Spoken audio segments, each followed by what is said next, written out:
Negeri Medan.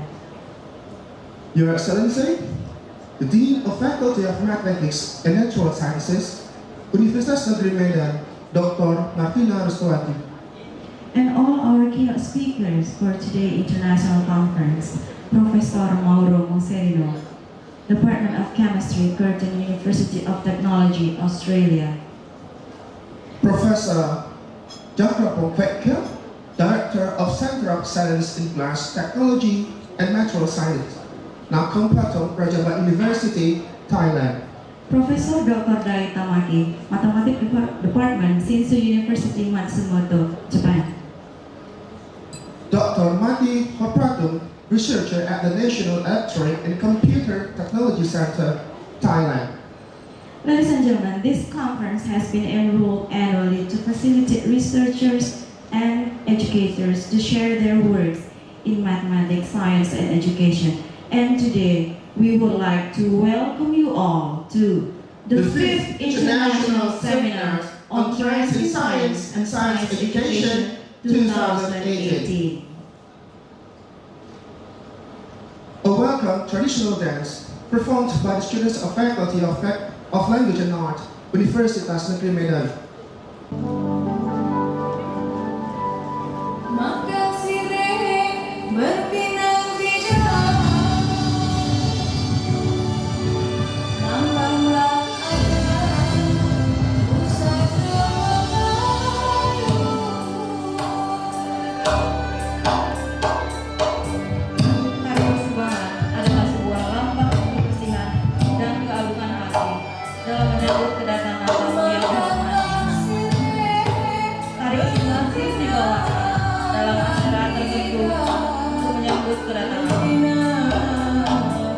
A welcome dance is a symbol of appreciation part in greeting the honorable guest. Today's dance is commonly performed to welcome the honorable guest in special events. The series symbolizes wholesomeness and the reputation of respectful to the guest.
National Anthem Indonesia Raya, led by Dr. Mel Fasilitoha.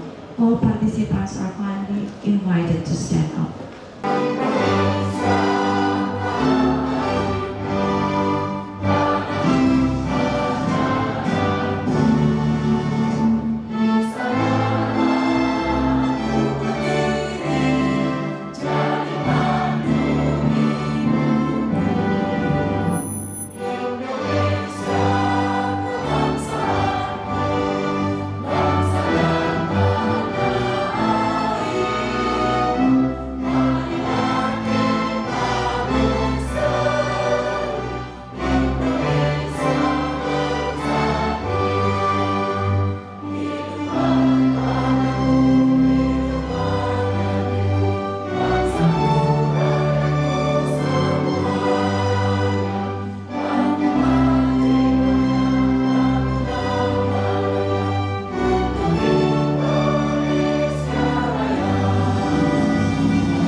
Please be seated.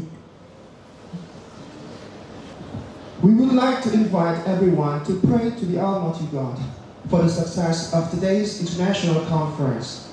Ladies and gentlemen, we invite Dr. Sahmi to lead this prayer.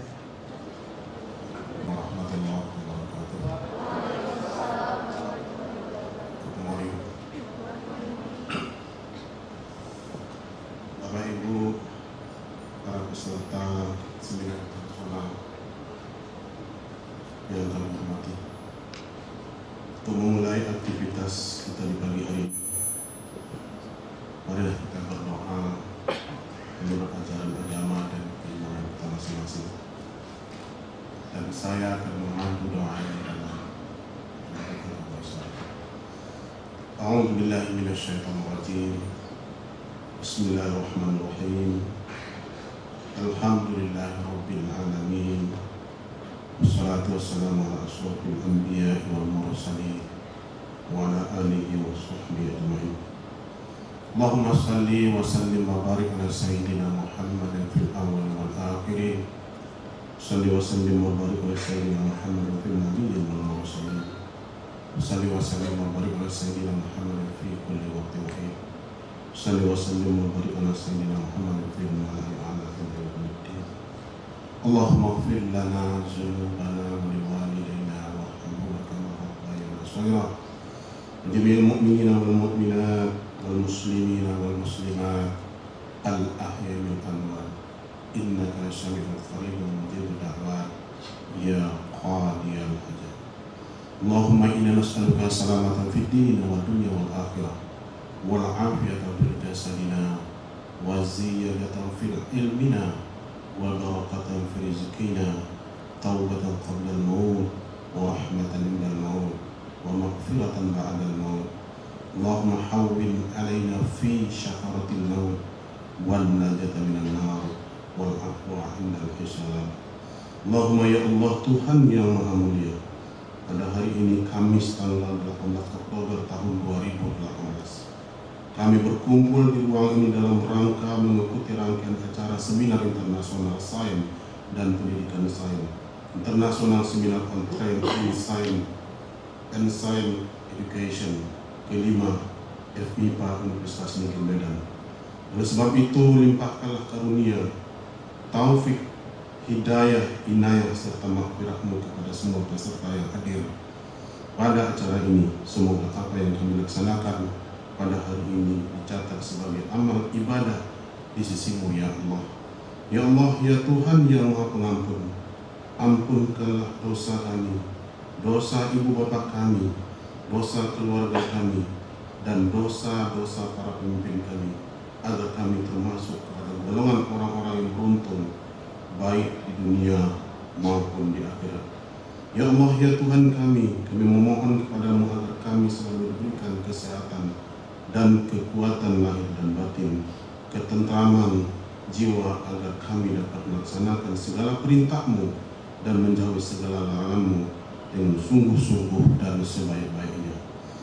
Ya Allah, ya Tuhan kami, Engkau yang Maha Rahmat, sesuai dengan janji-Mu, ya Allah, bahwa orang-orang yang beriman dan berilmu pengetahuan akan diangkat derajatnya. Ya Allah, angkatlah derajat kami yang hadir pada acara Seminar Internasional hari ini. Berikanlah kepada kami kemudahan dalam melakukan seminar sehingga dapat menyelesaikan permasalahan sains dan pendidikan sains saat ini. Selain itu, ya Allah, kami berharap muncul pemikiran kerjasama dalam bidang penelitian sains maupun pendidikan sains yang dapat mengolah sumber daya alam yang ada di wilayah kami dalam mewujudkan kesejahteraan, peningkatan mutu pendidikan, dan harkat martabat manusia. Karena jika Engkau ridha, ya Allah, maka tiadalah yang mustahil bagimu. Rabbana zalamna anfusana wa illam taghfir lana wa tarhamna lanakunanna minal khasirin. Rabbana fir lana wa ikhwanina alladziina sabaquna bil iman wa la taj'alna fi qulubina ghillan lilladzina rabbana ghafurur rahim. Rabbana la tuzigh qulubana ba'da idh hadaitana wa hab lana min ladunka rahmah innaka antal wahhab. Rabbana hab lana min azwajina wa dzurriyyatina qurrata a'yun wattaqina imama. Rabbana taqabbal minna innaka antas samiul alim wa tub 'alaina innaka antat tawwabur rahim. Rabbana atina fid dunya hasanah wa fil akhirati hasanah wa qina adzabannar.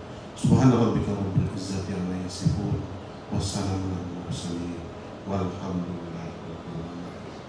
Assalamualaikum warahmatullahi wabarakatuh. I'd like to invite the chairperson of the organizing committee and also the Dean of Faculty of Mathematics and Natural Sciences, Universitas Negeri Medan, Dr. Martina Restuati, to deliver her report. Sejahtera untuk kita semua. Pertama sekali, marilah kita bersyukur kepada Allah Subhanahu wa Ta'ala, Tuhan yang Maha Esa, karena pada pagi hari ini kita diberi kesehatan jasmani dan rohani dan dapat berkumpul bersama dalam konferensi ini di Kota Medan, Sumatera Utara. Yang terhormat dan kami banggakan Bapak Rektor Universitas Negeri Medan, Bapak Profesor Dr. Sawal Mukom MPD. Yang terhormat Bapak Wakil Rektor 2, Bapak Wakil Rektor 4, Bapak Ibu Dekan di lingkungan Universitas Negeri Medan, Ketua Lembaga Penelitian dan Ketua Lembaga Pengabdian kepada Masyarakat, dan sambutan hangat dan istimewa disampaikan kepada pembicara utama kita pada pagi hari ini, yaitu Bapak Profesor Mauro Moselino dari Australia, Bapak Profesor dari Tamaki dari Jepang, Bapak Dr. Martin Korparitum dari Thailand, dan sebagai speaker kami juga Bapak Logi Tampu Bolon dari Universitas Negeri Medan. Yang kami hormati juga Bapak Wakil Dekan, Bapak Ibu Guru Besar di lingkungan FMIPA, Bapak Ibu Fungsionaris, peserta seminar yang kami hormati dan undangan, serta para panitia pelaksana yang telah bekerja keras pada pelaksanaan kegiatan kita pada pagi hari ini. Seminar internasional kelima tentang sains dan ilmu pendidikan 2018 adalah seminar tahunan yang diselenggarakan oleh Fakultas Matematika dan Ilmu Pengetahuan Alam Universitas Negeri Medan. Ini adalah merupakan seminar yang kelima setelah seminar pertama sukses pada tahun 2014. Seminar tahun ini berfokus pada kontribusi penelitian untuk pengembangan teknologi. Panitia mengharapkan dan agar dapat mendorong kolaborasi di antara para pelaku yang berbeda di dalam komunitas pendidikan dan sains sehingga dapat mencapai hasil yang lebih baik untuk kepentingan masyarakat. Seminar internasional tahun kelima ini diadakan pada hari ini tanggal 18 Oktober dan panitia merasa benar-benar terhormat mendapat perhatian dari sekitar 200 pemakalah dan peserta dari 3 negara yang berbeda. Mereka berasal dari Thailand, Australia, Jepang, dan tentu saja Indonesia. Sekitar 15 universitas dari seluruh Indonesia ikut berpartisipasi dalam acara ini. Dan diharapkan bahwa mereka yang berpartisipasi dalam seminar ini akan menjadi akrab dan dapat berintegrasi dengan rekan-rekan internasional di bidang ilmiah masing-masing. Hal ini sejalan dengan visi Universitas Negeri Medan untuk menjadi universitas yang masuk ke dalam kelas dunia dan membangun karakter. Panitia menerima lebih dari 100 abstrak, seminar, dan makalah lengkap dari pendidikan sains, teknologi, kimia, fisika, dan ilmu matematika. Sebagian besar abstrak telah diteliti dan terikat ke dalam buku koleksi abstrak yang merupakan bagian dari paket seminar.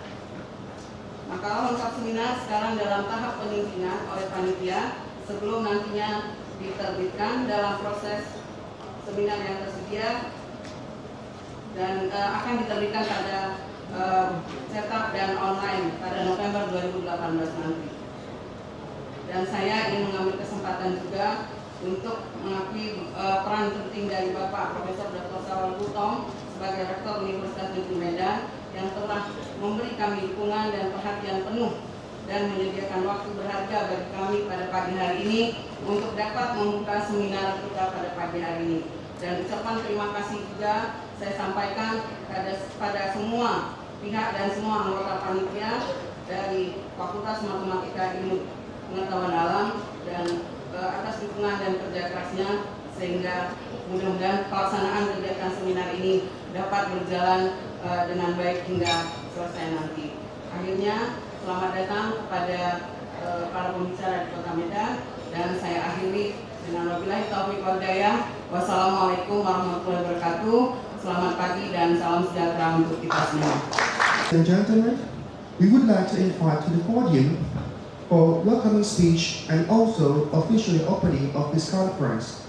Ladies and gentlemen, please welcome the Rector of Universitas Negeri Medan, Profesor Sawal Butom. Assalamualaikum warahmatullahi wabarakatuh. Good morning. The Honorable, our keynote speaker, Professor Mauro Moserino, Curtin University of Technology, Perth, Australia. Profesor Dai Tamaki, Shinshu University, Matsumoto, Jepang. Profesor Dr. Chakrapong Kaikwa, Nakhon Pathom Rajabat University, Thailand. Our invited speakers, the Honorable Dr. Mati Korpratum, Dr. Togi Tamburon, Universitas Negeri Medan, and our Vice Rector, all the Dean, Director, all participants, welcome to the 5th Annual International Seminar on Science and Science Education. Officially, I would like to speak in Bahasa. Para peserta seminar yang saya banggakan, terima kasih pada Dekan MIPA dan seluruh tim yang sudah mengorganisir seminar internasional ini dengan sangat baik. Dan ini yang kelima, saya harus menyampaikan bahwa sampai posisi yang kelima ini saya menilai bahwa seminar ini berjalan sukses. Tapi kita patut juga mengevaluasi apa-apa yang sudah kita hasilkan dari seminar ini. Saya ingin menyampaikan studi-studi yang dilakukan di negeri ini oleh universitas terbesar di negeri ini, pun studi yang dilakukan oleh UNESCO dan lain-lainnya itu, bahwa pembelajaran sains itu masih sangat perlu mendapat perhatian. So, apa bedanya Indonesia dengan negara-negara lain dalam rangka mengembangkan sains? Ketika dikembangkan STEM, Science, Technology, Engineering, and Math di Amerika, Australia, dan lain-lain, yang pertama mengendorse itu di ASEAN saya kira adalah Singapura, Malaysia. Mereka juga mengubah. Pertanyaannya tadi, apa bedanya orang mengembangkan sains di Indonesia dengan di negara-negara lain? Bedanya memang sangat kelihatan sekali. Indonesia cenderung kita mengikuti perkembangan sains yang ada di negara-negara orang. Kalau negara-negara maju cenderung mengembangkan sains sesuai dengan analisis kebutuhannya, arah pengembangan negaranya, arah pengembangan teknologinya. Karena itu sampai sekarang ada 3 masalah besar pengembangan sains dan science education di Indonesia. Yang pertama adalah konten. Harmonisasi konten sains mulai dari pendidikan dasar sampai perguruan tinggi. Itu masalah. Jadi orang bertanya bagaimana sains related untuk teknologi. Bagaimana sains berhubungan dengan pengembangan pertanian. Bagaimana sains berhubungan dengan aspek kehidupan keindonesiaan sesuai dengan renstra yang sudah ada, RPJMN yang sudah ada. Nah sekarang kita bagaimana caranya melakukan harmonisasi itu secara vertikal. Belum persoalan memilihnya.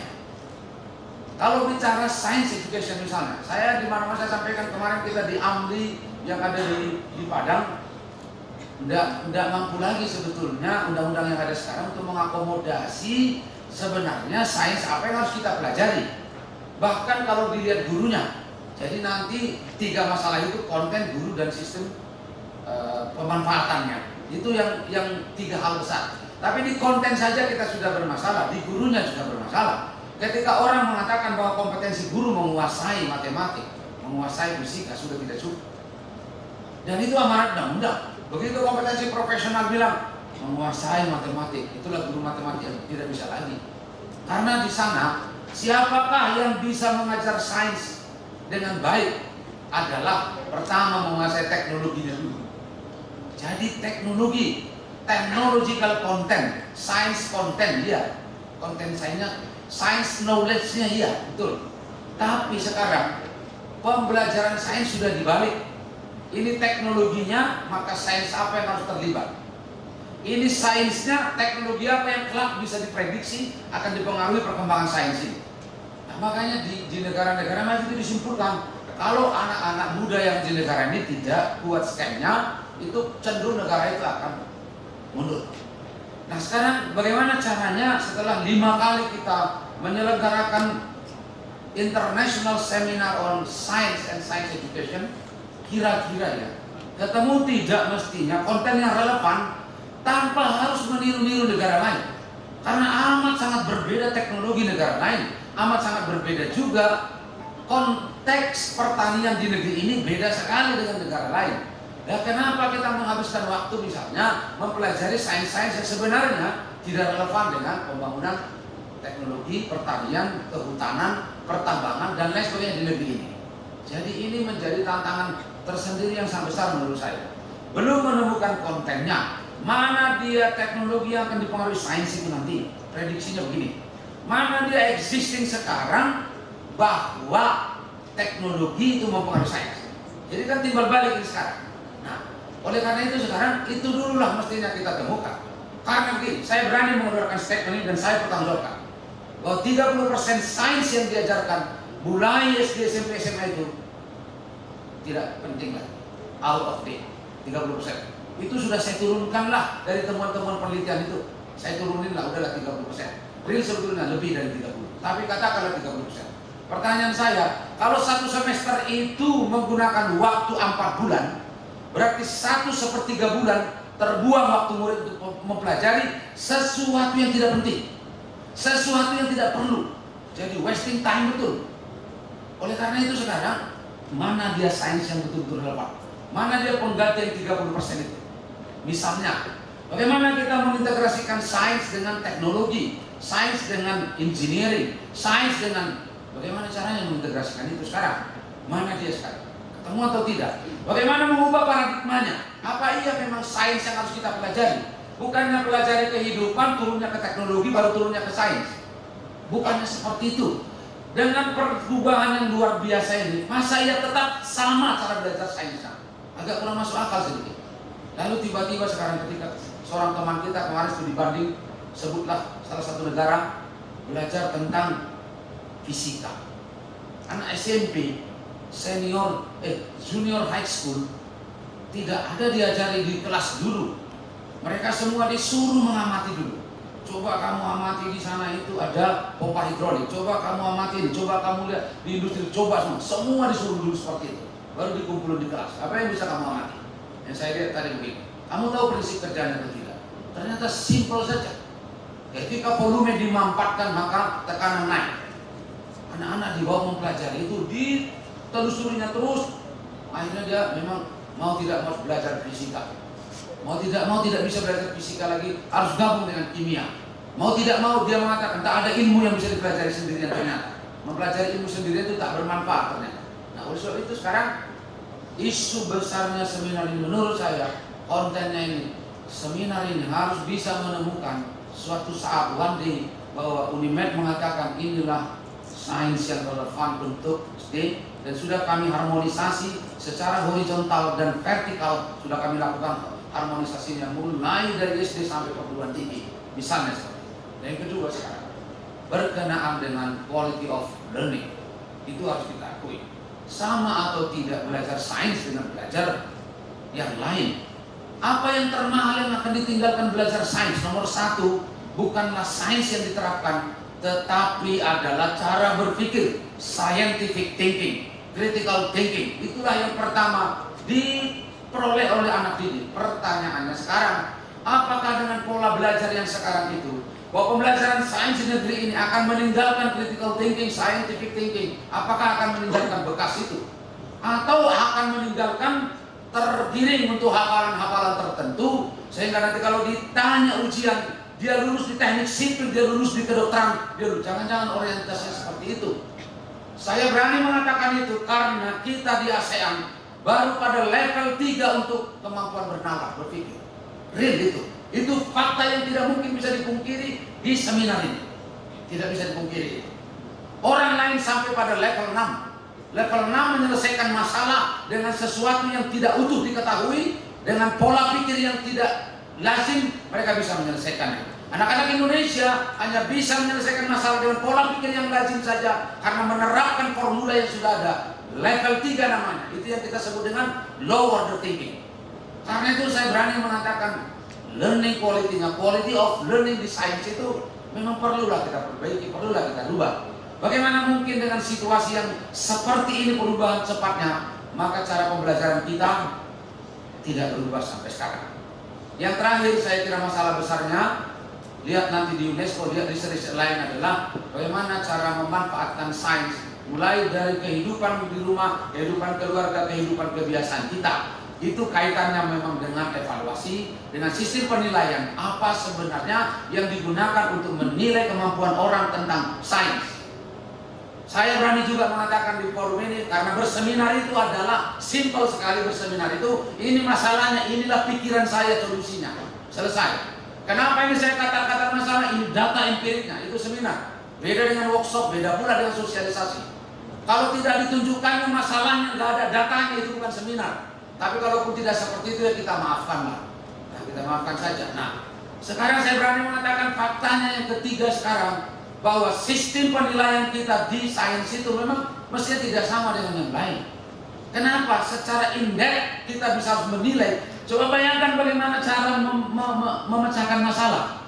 Coba kita bayangkan bagaimana critical thinking itu melekat pada diri orang. Coba kita bayangkan bagaimana kecepatan dia untuk menyelesaikan permasalahan atas sains yang diterimanya.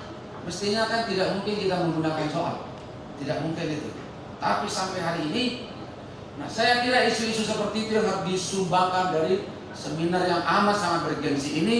Sebab ini the fifth, yang kelima, annual. Kalau annual berarti kita akan mengadakan ini terus secara rutin. Hari ini untuk yang kelima ini, tim penyusun hasil ini nanti akan kita pertimbangkan apa yang sudah kita sumbangkan dari seminar ini. Kalau tidak, kita memang dari tahun ke tahun tidak bisa menghasilkan yang kita ingin perbaiki dalam sains dan science education. Kalau begitu saya bicara sains, pasti relatednya itu pada kehidupan, relatednya itu pasti dengan teknologi, relatednya itu stasi pengembangan. Teknologi ada untuk memudahkan orang hidup. Titik. Makanya tak akan ada negara maju tanpa teknologi. Itu mustahil. Makanya orang bilang, mengapa India bisa mengembangkan negaranya dengan mengembangkan teknologi tingkat tinggi dulu baru turun ke pertanian. Sementara Amerika dan negara-negara lain itu dari pertanian dulu baru dia naik ke teknologi. Terserahlah yang mana mau kita pilih. Yang penting kita jangan sampai bukan Amerika, bukan India juga. Terakhirnya kita yang bukan-bukan, jadi nggak pernah berhasil. Harusnya kita pilih salah satu yang mana ini yang bisa kita pilih, dari mana kita duluan mulainya. Kita akan mencari teknologi yang betul-betul related kepada kehidupan kita kelak. Karena bedalah yang dikembangkan di Korea pun beda dengan yang kita kembangkan teknologinya. India menemukan sendiri teknologi yang dia buat dan dia punya visi sendiri sehingga dia dikenal. Kami kembangkan teknologi yang tidak bisa dikembangkan oleh orang lain. Kami kembangkan teknologi yang diperkirakan orang lain rugi katanya, bisa dia buat. Lihat yang dosmir yang super cepat yang di Medan itu India yang buat. Masuk mobilnya redak keluar hanya ukuran 5 menit bersih. Itu India yang buat. Kata India itu orang mengatakan itu rugi kalau teknologi dikembangkan, tapi dia bisa kembangkan itu. Jadi kalau bicara konten sains itu mana yang related?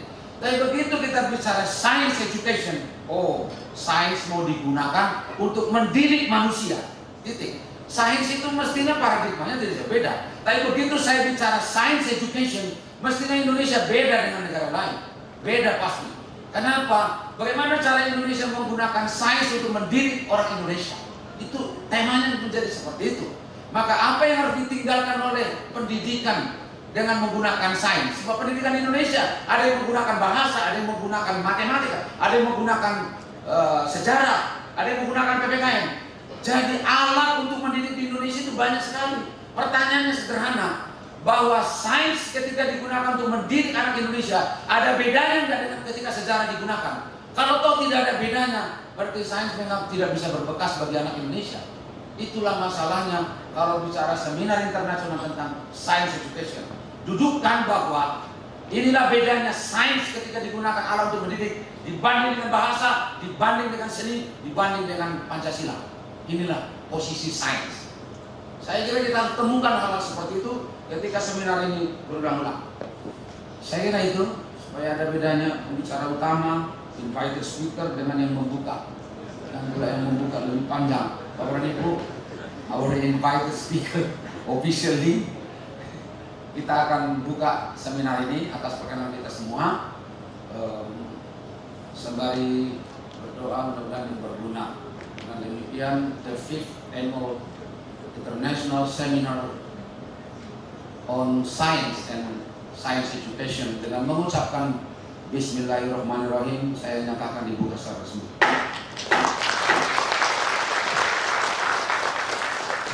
Terima kasih. Assalamualaikum warahmatullahi wabarakatuh. Selamat pagi, salam sejahtera bagi kita semua.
session will be led by Mondra Zubin, PhD. The floor is yours.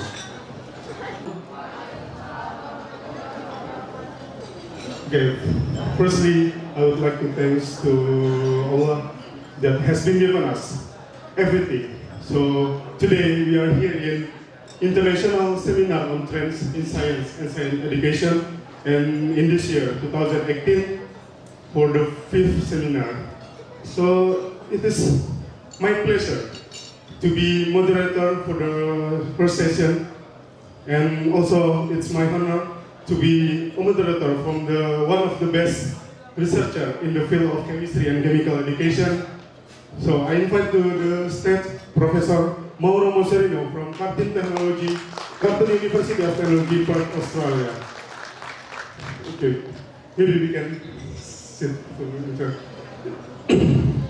Okay, first of all, may I briefly introduce our speakers to all of you. So he's come from the Chemistry School of Molecular and Life Science, Cartin University, Perth, Australia. His position now is the Associate Professor, and he's graduated from the Bachelor of Science and the Diploma, PhD degree, all from the same university, from the University of Western Australia. So his research, as I said before, the research not only for chemistry and chemical education. So chemical education, so the chemistry education research focus in improving our understanding of how students learn and what can be done to improve their learning. And then his research also for chemistry field regarding to the supramolecular chemistry. So supramolecular chemistry looks like interaction including drug-protein interaction, and then corrosion prevention, and also crystal growth modification, right? And then he has almost 100 publications, including the journal and book chapter, and also he joined for around 13 plenary or keynote speaker in some of the international conference.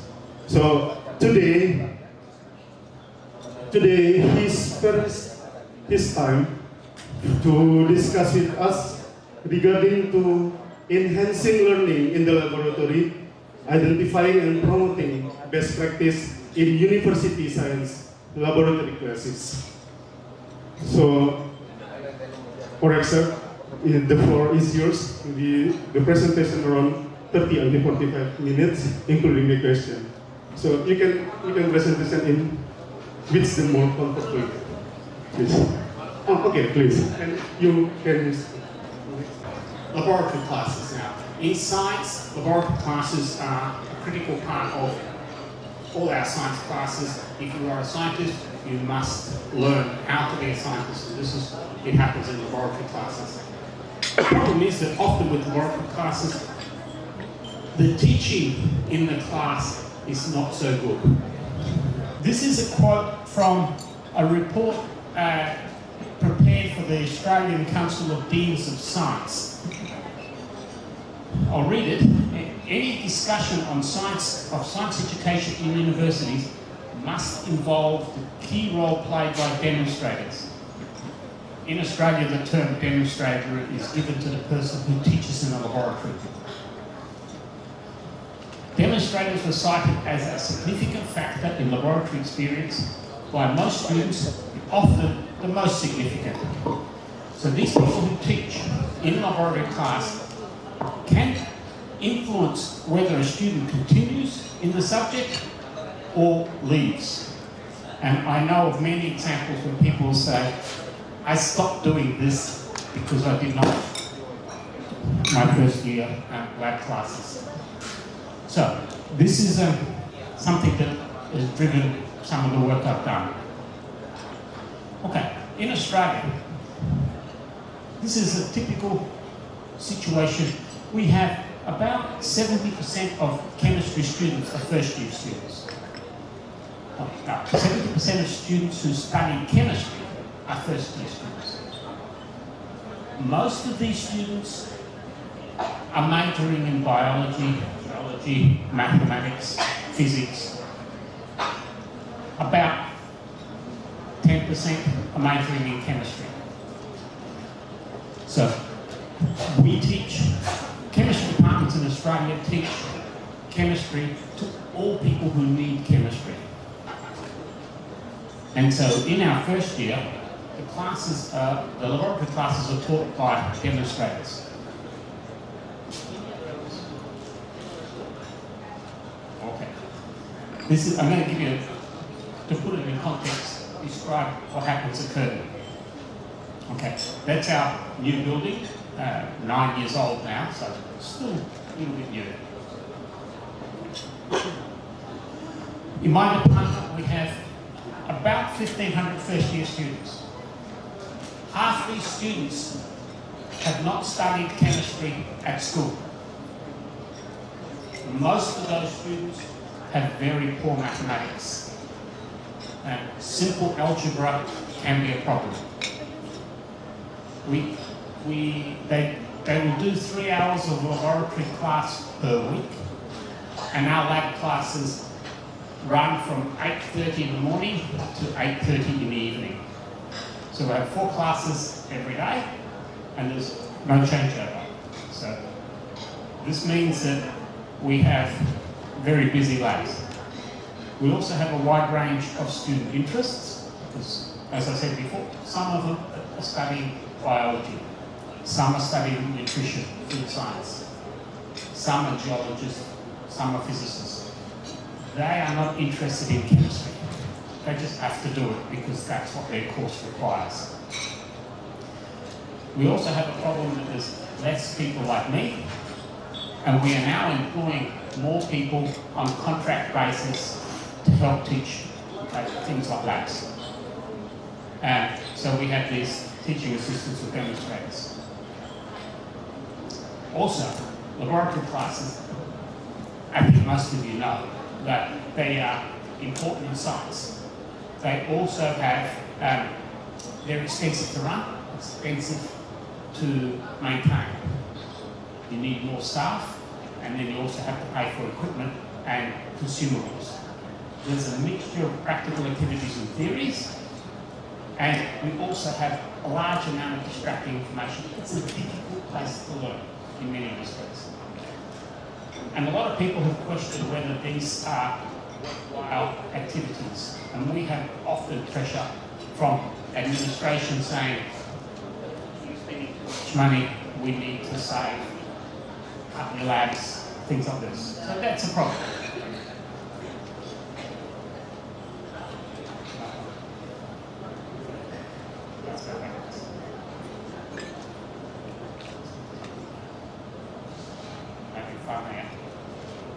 Okay, so my question is, how do we maximise the learning opportunities in the lab? We have a few choices.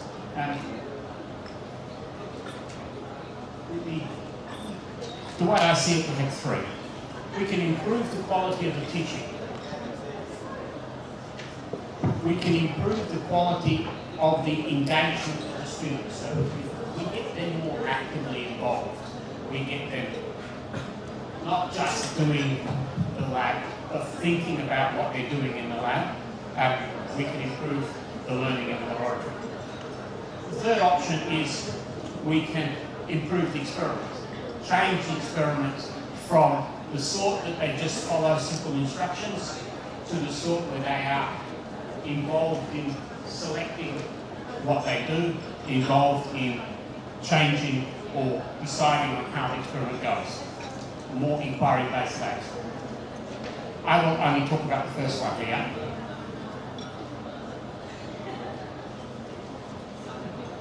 Okay. And that's helping teaching assistants teach better. The people who have to teach in labs. One of the issues we have in our department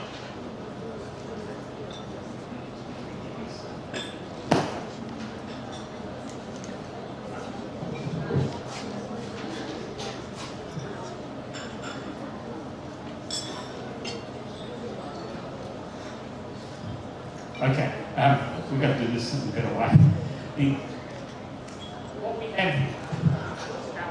run from 8:30 in the morning to 8:30 in the evening.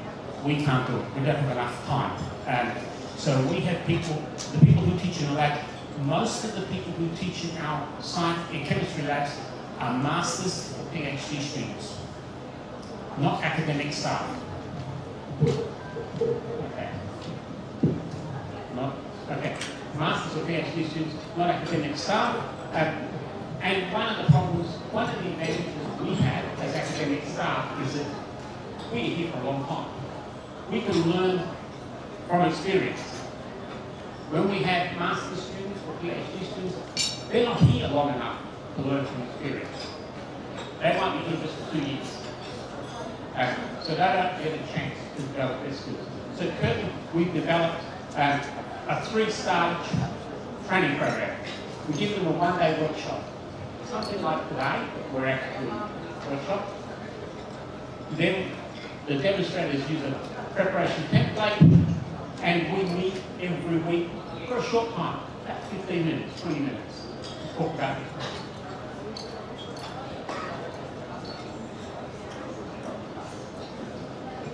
The workshop we use, it's a full-day workshop. It's compulsory for chemistry people, and if you want to teach in our labs, you have to do that. Demonstrators in Australia are paid quite well, almost $50 an hour. So a lot of people want to do it. In the workshop, we focus on a few things. We start with the question, why do we have labs? What's the purpose of a laboratory? Now the focus here is in it.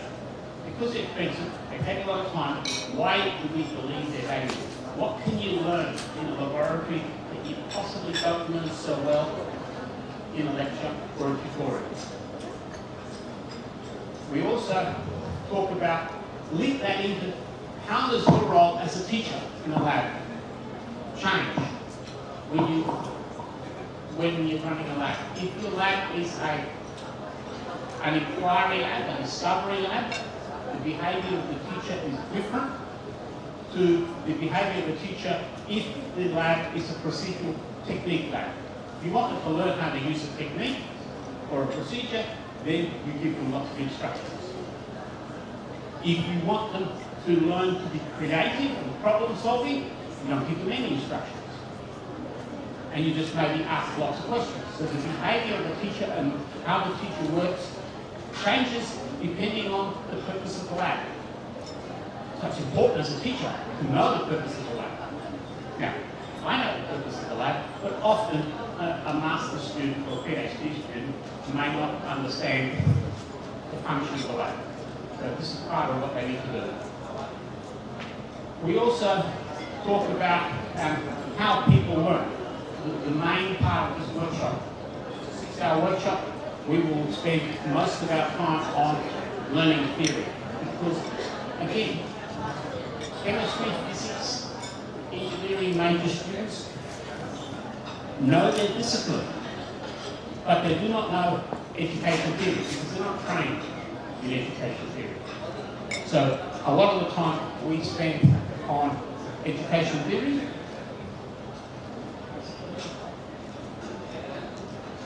Okay, we don't need a picture. And the focus of the workshop is how students learn. And we do 2 parts. Part 1 is understanding information processing, understanding concept of information overload, how our brain functions. And the second part we talk about surface and deep learning, handling misconceptions and challenging the participants to realize how easy it is to think you understand something when you don't understand it well enough to teach it.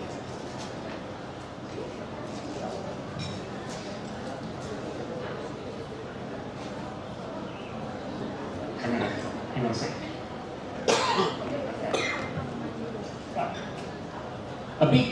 A big focus of what we do is this information processing model. And in the information processing model,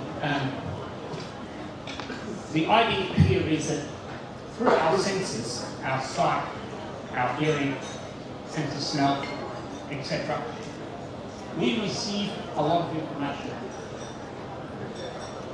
but most of it is not recognised and not processed. For example, when the rector was here earlier, we all saw him, we all listened to him. Who remembers his shirt? It may not have been important. You don't recognise it, you don't remember it. It doesn't stay in your mind. This is what the information processing what we're saying. Of course. Here, there's a perception filter.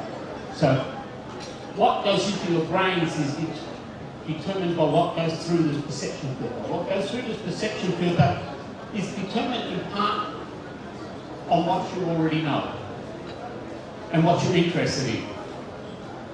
For example, if you were interested in shoes, you would notice people's shoes. If you're not interested in shoes, you don't even notice if they're wearing shoes. So your interests and long-term memory determine what goes in there to some extent. The other thing that helps you remember is if it catches your attention. There's a loud bang or something that helps you open your perception filter to let the information into your mind.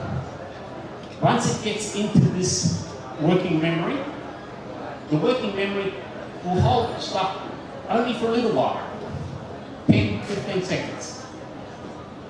And it has a very limited capacity. It can hold about 5 pieces of information. That's all. Now, unless you do something with this information, it's lost. If you do something with it, you can turn it from working memory into long-term storage. Once it's in long-term storage, it's pretty much there forever. You might not find it when you want it, but it's there.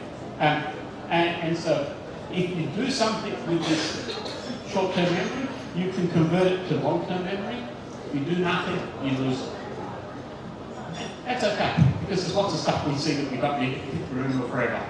So, but when you're learning, you need to do something with the stuff you're getting, turn it into here. Particularly as students, as teachers, we need to be aware of this. Okay, now this is going to be a challenge. I'm going to do an experiment. Everyone needs to pay attention. Now I need your help here. When I say yes, will you press the next slide? No. Right. So.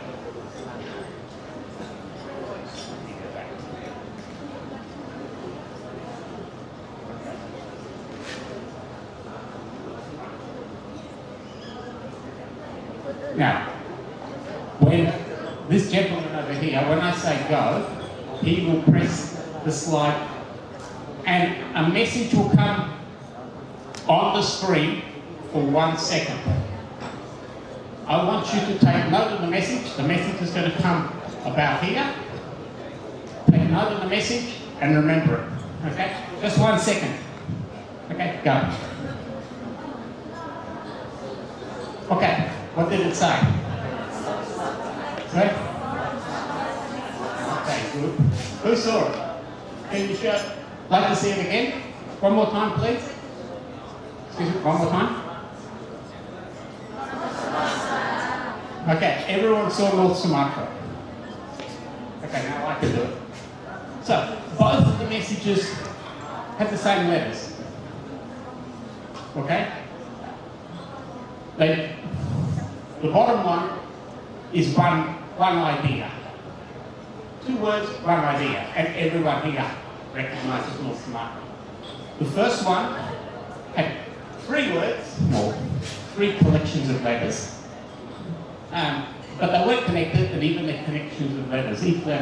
Each collection had 4, but you may not have recognized what they meant. So the idea here, the message here we're giving is that when we are presenting information to our students, what we think about is the second line.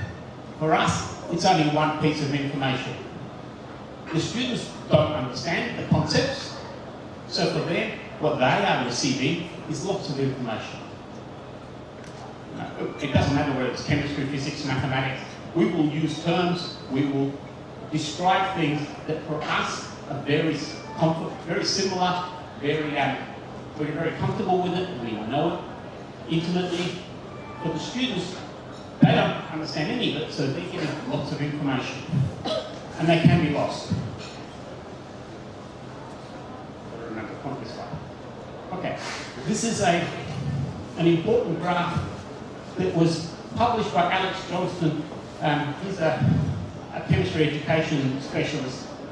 What he did was he analysed all the questions in a final exam, a final high school exam for Scotland, and looked at every question and determined how many pieces of information were required to answer the question. And when he did that, he then looked at the success rates. And you can see here that if there were 5 pieces of information or less, success rate was very high. If there were 6 or more, success rate was very low. And this is linking into our information processing model. We can only handle comfortably 5 or so pieces of information, and so success rate can be high. The people who you see down here on the graph, there are some people who got 13 pieces of information, got that question right. That does not mean that they were holding 13 pieces of information in their mind, because physically we can't hold more than about 4 or 5. We're all the same in that respect. What do you think the people who got the questions that have 9 or 13 pieces of information, what do you think they will do? How do you think that they solved those problems? I should bring some presents. Do you reckon they were doing? I was told yesterday that Indonesian phone numbers have 11 digits. Yes? How do you remember your 11 numbers? Can you tell me? How do you remember? Is it 344 or 443? And Australian phone numbers are 9. So I remember mine by having 4 digits, 0420, 375, 616. So I remember 3 sets of numbers. My brain can't hold 9 numbers, but it can hold 3 numbers and 4 numbers. So that's how I remember my phone numbers. This is what happens when students are solving these problems here. It's not that they can hold 10 or 13 pieces of information in their mind. They have combined bits of information. We use that term called chunking. So one concept can involve lots of information. And when we become familiar with the concept, it becomes one piece of information. I don't have the slide here, but for an organic chemist, we will draw the structure of benzene. And for me, that's one piece of information. For most practicing chemists, that's one piece of information. But if I show the structure of benzene to mathematics students or physics students who have not done chemistry, that might be lots of pieces of information. We've got 6 carbons and 6 hydrogens. So chemists have chunked it to 1. When you're learning, you only chunk when you know, not while you're learning.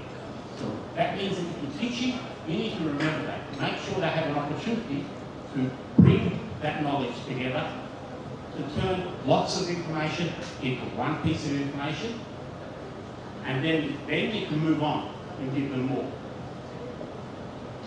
Okay. This is a cartoon that's very relevant for laboratory classes. Okay. Who has been this person? How many people have experienced being a tourist asking for instructions? Nobody? I would think everyone has been here. I suspect also many people have been the policeman. When someone's come and asked you, can you tell me where to get? Now, here the policeman has a clear picture in his mind of exactly where to go. The tourist, the translation is not very good. And it's not because the policeman is not explaining well. It's not because the tourist is not very smart. Again, this is information processing. We've got 4 working memory, 4 bits of stuff that you can hold in your mind. So the tourist knows to walk past the roundabout. When you get to the second roundabout, you turn right. So the tourist has got that much information. And then they get confused. So, when teaching in a laboratory, many people will start before the lab class and give a nice, very concise, detailed explanation of what you're going to do in the lab, from beginning to end. But that's a complete waste of time. Because the poor students are going to get lost at the second term. So what you need to do when you're giving instructions in the laboratory, you give them enough information to know where they're going, and enough information for the start of the journey. And then maybe after half an hour, stop the class and say, okay guys, we're about to do this next. Because what you do as a tourist, you ask for instructions, you get the full journey. You only remember the first bit. When you get to that point, when we arrive here, we ask someone else. And then we walk until we've forgotten, and then we ask someone else.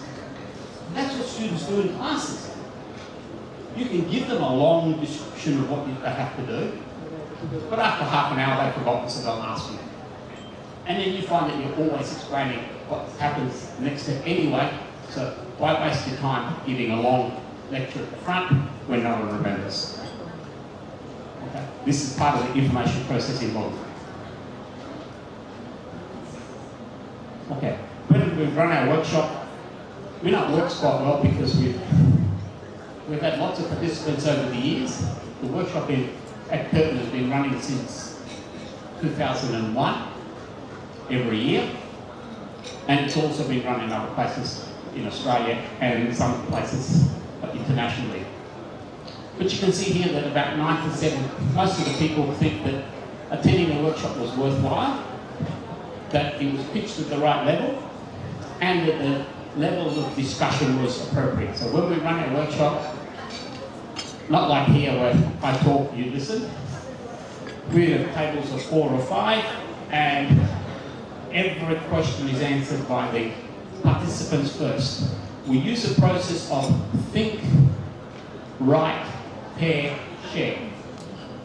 We ask a question, you think about the answer, you write it down, you share it with the person next to you, pair it, and then you share it with your table, and then you share it with everybody.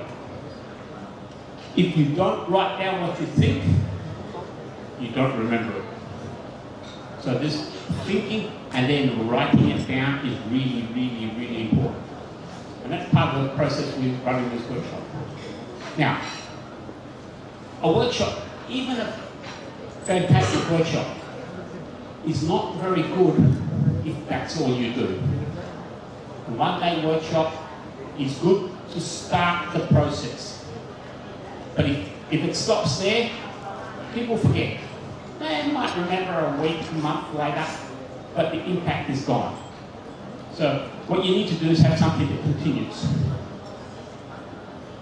One of the things we've done is for our laboratory teachers, who are, remember, are masters and PhD students in most cases, I get them to complete a laboratory template, preparation template.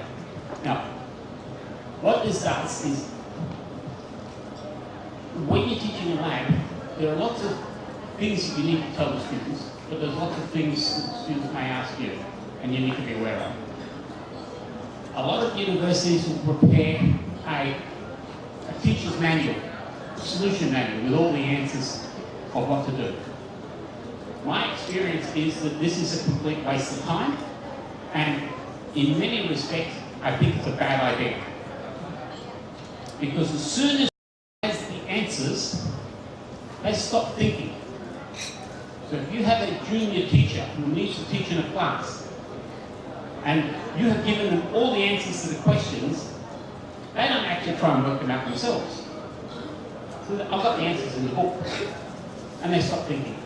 So what I do is I get my teachers to tell me what they think the answers are, what they think the purpose of the lab is, what they think are the possible problems in the lab.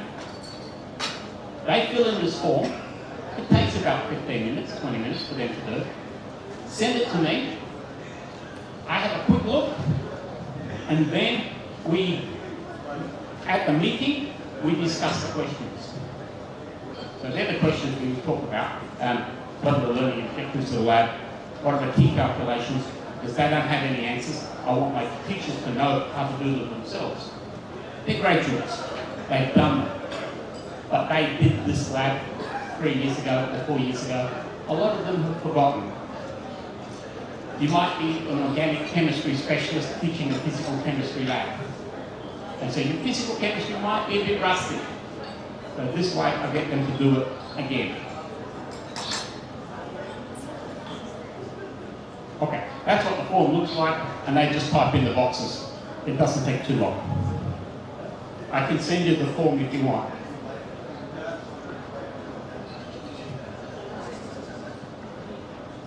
Okay, when we have our meeting, because they've done the prep sheet, they've already read through the experiment, they have answered questions about the experiment.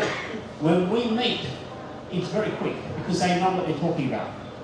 And here at the meeting, the experienced demonstrators, those who've been teaching for 3 or 4 years, like the PhD students, they are very good at telling the others what the problems are. They are very good at explaining how to teach the concept to the various students. Because I don't teach in a lab. I don't have time to teach in a lab. I rely on my experienced teachers to help me train the new teachers. So the experienced teachers will come up and say, okay, for this concept for these students, so when we're teaching, for example, acid-base equilibria to the biology students who have usually poor mathematics, the way you teach it there is different to when you're teaching acid-base equilibrium to engineers who have good mathematics. So the focus changes. And my senior teachers, my senior demonstrators, they've had plenty of experience, and they know for these guys, this is how you explain it. For those guys, this is how you explain it. At the meetings, I do very little, other than ask the questions. They answer everything. And you're sure, because they've done everything, it's only 15, 20 minutes. Coffee break time. Okay.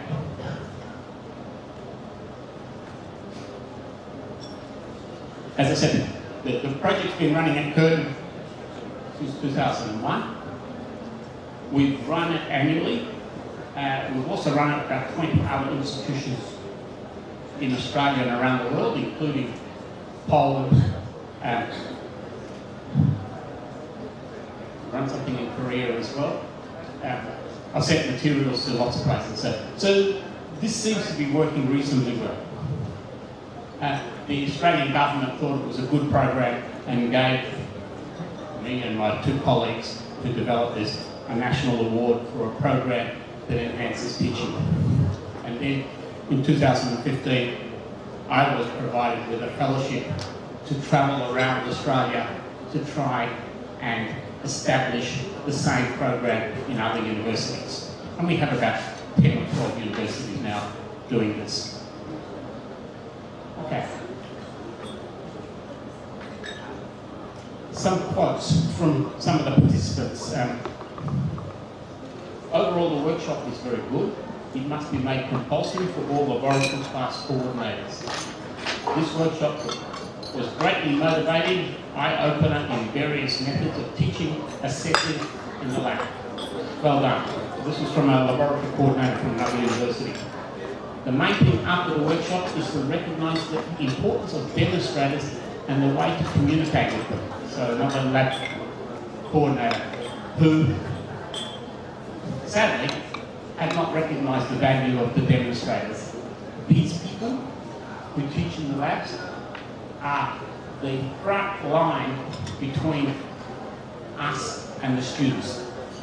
When you're teaching in a laboratory classroom, you have one teacher for about 16 or 20 students. You see them for 3 hours per week. When I give my lectures, I have one teacher, me, for sometimes 200 students. I don't get a chance to interact nearly as well as the demonstrators do. So the demonstrators can make the laboratory experience a positive experience, then the chances of having them continue in their studies is much greater. Okay, my outlook on teaching has improved and have become more prepared and confident person to teach. These are quotes from our demonstrators. Meetings are a good place for people with a range of experiences in a lab to come together and share knowledge. Yeah. Because I had a lot of people who came to my meetings who were experienced, some had taught the same subject for 4 years. They had lots of experience that could be shared. It made us think and not to assume things and sometimes feel we know but have to be certain. This relates to one of the activities where we asked the demonstrators, why is it hotter in summer than winter? Maybe in Indonesia that's not a sensible question. For Australia it makes a lot of sense. And people don't understand how the seasons occur. We kind of all think we know how it will occur. That question was the first question. It was followed up with a second question. How would we teach this to 14-year-olds? That caused problems. Because everyone thinks they know why it's hotter in summer than winter.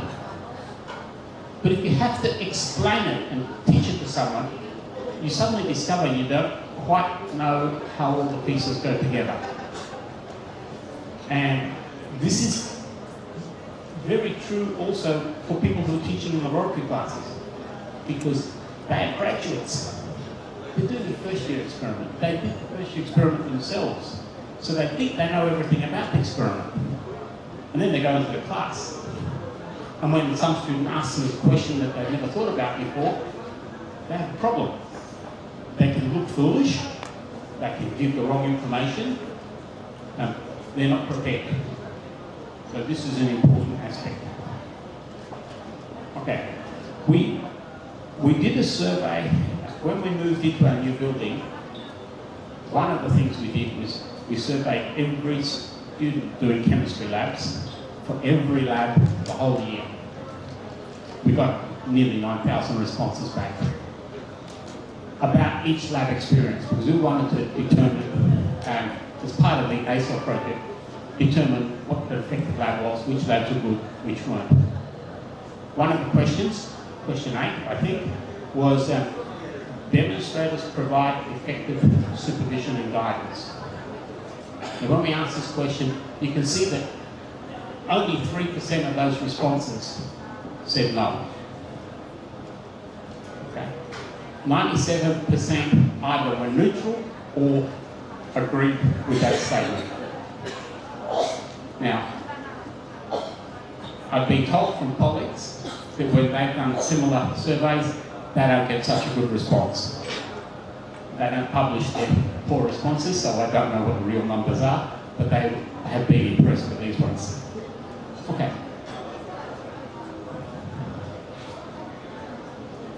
That's giving you an overview of what we do at Curtin face to face. Recently, however, I've been involved with the European Chemistry Thematic Network. This is an organisation that is interested in chemistry issues, and we have been developing an online course to learn how to teach in laboratory classes. So this is aimed at junior academics or people who are starting a teaching program. And Natasha Brouwer is the team leader. She's from Amsterdam in Holland. Ivana is from Krakow in Poland. Claire is from Dublin, Ireland. And Gulta is from Austria, but I can't remember the name of the city. And obviously I'm from Curtin. So the ETCM working group has this chemistry thematic network has a working group on improving chemistry teaching in higher education. And so these are the sort of things we're planning to do. We want to improve the teaching practice because, again, not just in Europe, not just in Australia, a lot of people teach by standing up and just talking and talking and talking and talking, and that's often not the best way to teach. Sometimes it's required, but it's not the best way to teach. So we want to improve teaching practice, particularly interested in helping new staff develop teaching skills. And sometimes that's the best way to do it. It's often very difficult to change the behaviour and practices of someone who's been teaching for 20 years, even if they're bad practices.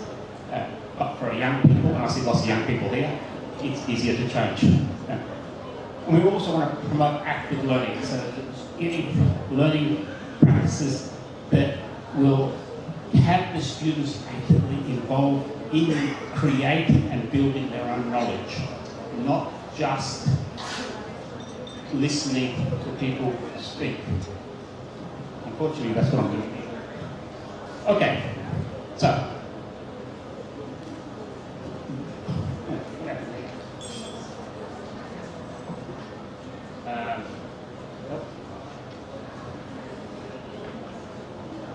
Is that where we're at? Okay. Yeah, next. Okay, this is what we developed. We had a 6 module, well, 5 modules where the participants will work. How many people have heard of MOOCs? MOOC, massive open online courses. No. Okay, these are online courses that you can do and in some cases get credit for. And this is what this is going to be doing, and where we have 5 modules that students will log in, work for about 2 hours each module. So this 10 to 12 hours work. They do 1 module per week. The first one is welcome and introduction. An introduction about what laboratories are, how laboratories work, and things like this. The second is what makes a good laboratory teacher, what characteristics do you need, what do you need to consider if you want to be an effective laboratory teacher. We have 2 modules on learning theory. The first one is learning theories and practice. The second one is giving instructions and questioning skills, and that one talks about the information processing model and information overload.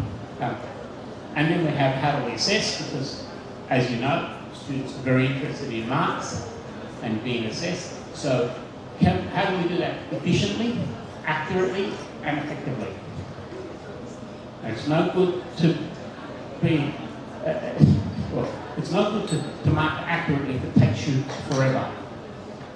You need to be able to give an accurate assessment, but you also need to be able to do it fairly efficiently because we don't have unlimited time. And the final module is a reflection of how you thought you went, what did you learn?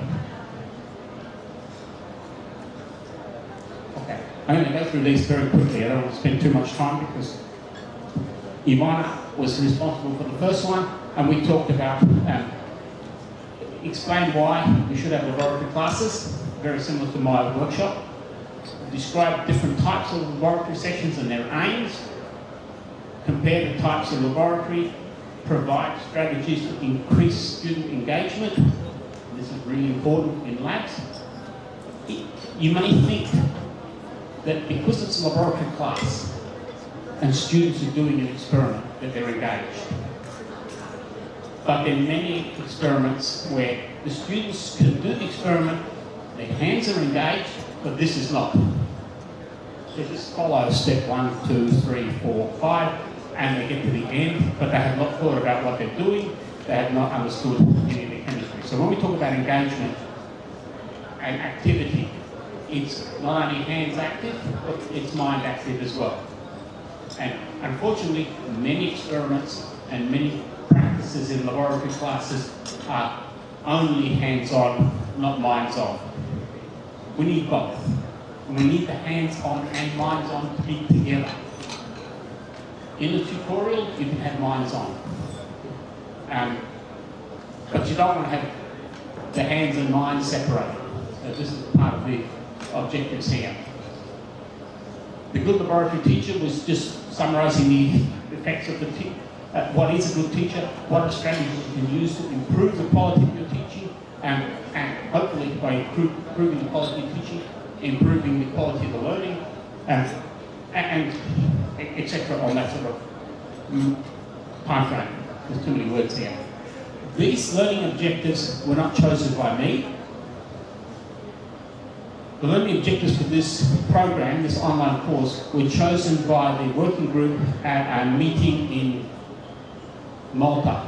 I think I wasn't there for that one, but the European community decided what they wanted to be taught in this program, what learning objectives are required, and then we had to make our modules fit around those learning objectives. So that's where they're coming from.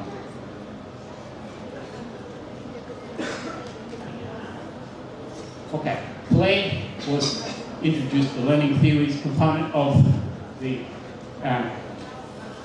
module, the program. It's a key learning outcomes and how we tie key learning outcomes with how do we identify key learning outcomes and how do we tie those with our activities.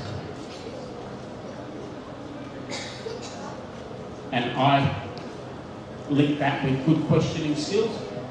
As you know, a good teacher is one that asks lots of questions during a class. Now,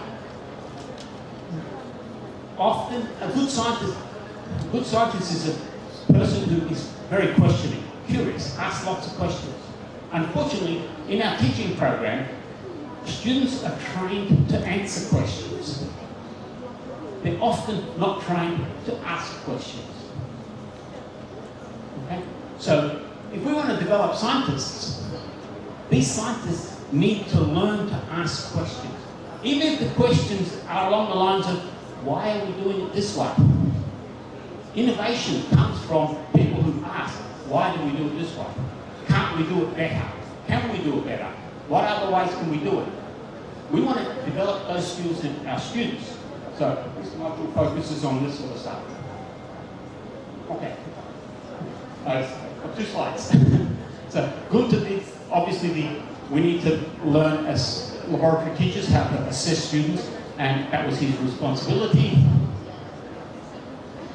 We've had lots of people from around the world participate in the first trial. This is probably the most important slide. When I change it, no, not this one. The people who did the course the first time around. This one. No. This one. We're going to take an opportunity to do an advertisement. We are running the second trial of this online course starting on November 12th. If you would like, if you're a young university teacher who teaches in laboratory classes and would like to be involved in this, it's free. Send me an email and I will send you a link with the registration page. The link is too long to put on here. My email is there and it's also in the book. So if you want to participate in this course, send me the email. It's about 2 hours per week. And we would love to get your feedback, but also love to help the improvement of laboratory teaching in Indonesia. Okay, I'll stop there. The people think. I'll go back to us. That's my university. I can show those later. Thank you very much. Okay, thank you very much for this class. Yeah, it's very interesting. This interesting presentation. That I think the laboratory class is needed for us for the Faculty of Science. As we know, the people can remember only 10% what they're here, but we can remember almost 70% what we do. That's why the laboratory class, especially for our science, is very important. So now we open for discussion. If any question from the audience, yes, I think directly one question and you give a comment. Yeah. Okay, please. Any question from the audience?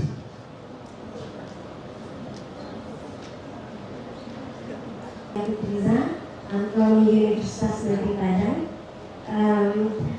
That's a very information that we get from you about how demonstrator do in the laboratory. Some problems that we face in the laboratory are that we have about 30 students in the laboratory and only one demonstrator and 2 other assistants. And we split them into some group, 7, 10 or 10 groups in a class.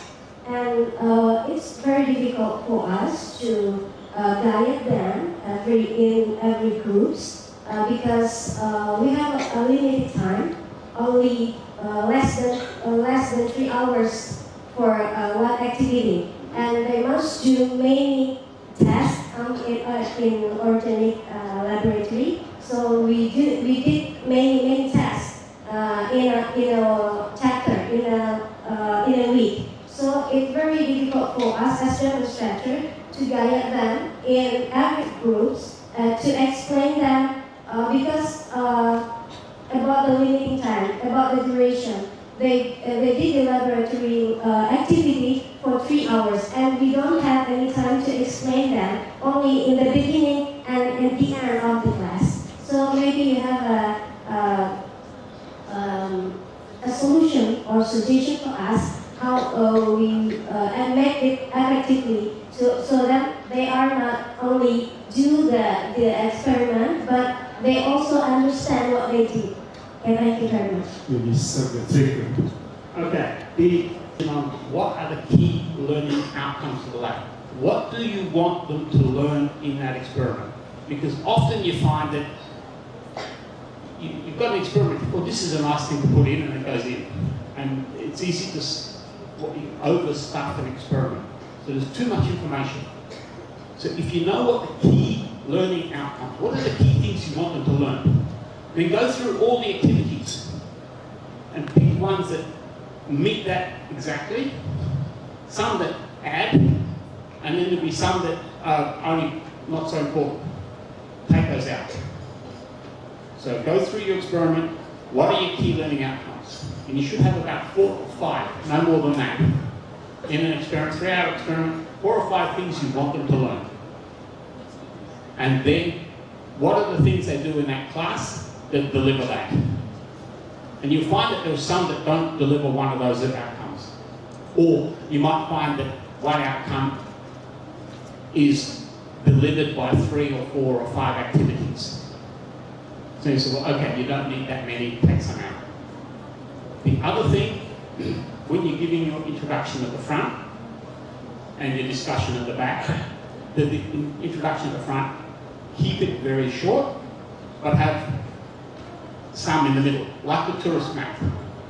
So give them a short 5 minutes, 10 minutes, get them started, stop the class, okay, what have you learnt? Now we're going to do the next bit. So if a 3-hour class becomes, you have 3, maybe 4 short instruction discussion points along the way, instead of half an hour at the front, half an hour at the back, you've lost 1 hour. But if you have 3 or 4 10-minute discussions, 10 minutes is not too long, they don't lose track. You can talk about what you need to do and then discuss what they've done and go on to the next step. There's discussion at the end. They've forgotten what happened at the beginning. So 3-hour class, start at 10 minutes, another discussion after 45 minutes, a discussion, 1.5 hours discussion. So you do it every 45 minutes, then you can tell them what they need to do, but also discuss what they've learned. So the brain doesn't get too full. Okay. Okay, you want to give a comment? Okay. Any other question for this second session? Maybe if you want to give a question in Bahasa, we will have to translate to English. Don't ask me to translate to Japanese. Okay, please. I really interest about chemistry laboratory, and I have studied about chemistry laboratory about 5 years. I just want to ask you one thing. What do you think about a virtual chemistry laboratory? Virtual chemistry laboratory. Teaching lab, hands-on, face-to-face lab, but they have a purpose, because in a virtual laboratory, the students can practice many times. And so they can learn the concepts of what's required and understand the concept better, and they can do it anytime. They can do it at 2 o'clock in the morning. It's not a problem. Hands-on, you have to be in a laboratory classroom. But in a laboratory classroom, once they know their concepts, they practice with their virtual lab, or simulated lab, there are still many things you have to know when you're actually doing it. How you actually set up the equipment, how you calibrate, how you behave in a safe manner, how do you professional practices. All those you get in a laboratory working with people. So virtual is very good, but not by itself. Okay. Kind of practice in one group, not one by one. So we just can make a kind of virtual laboratory to help them practice more than one time, everywhere, every time. But it's not the objective not to replace hands-on, just to make them interconnected about theory and practice. Because in a group, they cannot connect the theory behind the experiment. That's the thing. I think that they're going well, because they do virtual first, they understand the activities with the concepts. Yeah, exactly, that's me. Thank you. If anyone to continue this session, maybe we can continue in parallel class. Okay, we give more applause for Professor Mauro Mussolino. And I would like to announce that tomorrow we have the workshop for Professor Mauro Mussolino will make a workshop, will be held in Universitas Negeri Medan for the FMIPA, Faculty of Science, the 3rd floor, the aula of FMIPA. Jadi kalau ada dari antara presenter yang mau hadir besok, silakan. That is the bonus for this conference. No payment anymore. So free tomorrow. Free. So please come join in the it's chance to visit our university and go to Faculty of Science, 3rd floor. Yeah, from 8 o'clock tomorrow. Yes, tomorrow, Friday. Science Thailand. And for this particular session, we would like to invite Dr. Teh Marini Damani to guide us through the session. Uni, Assalamualaikum warahmatullahi wabarakatuh. Now we will enter to the second presentation. In this occasion, we would like to have a presentation from Associate Professor Dr. Jakarta Koko. Before the presentation begins, let us to welcome the presenter, Mr. Jakarta. Please take a seat.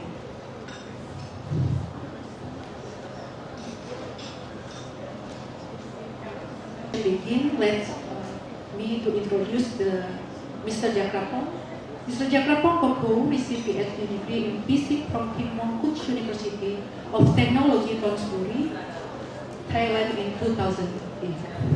He attended postdoctoral research of an X-ray induced simulation study in glasses at Kyungkook National University, Korea, 2012.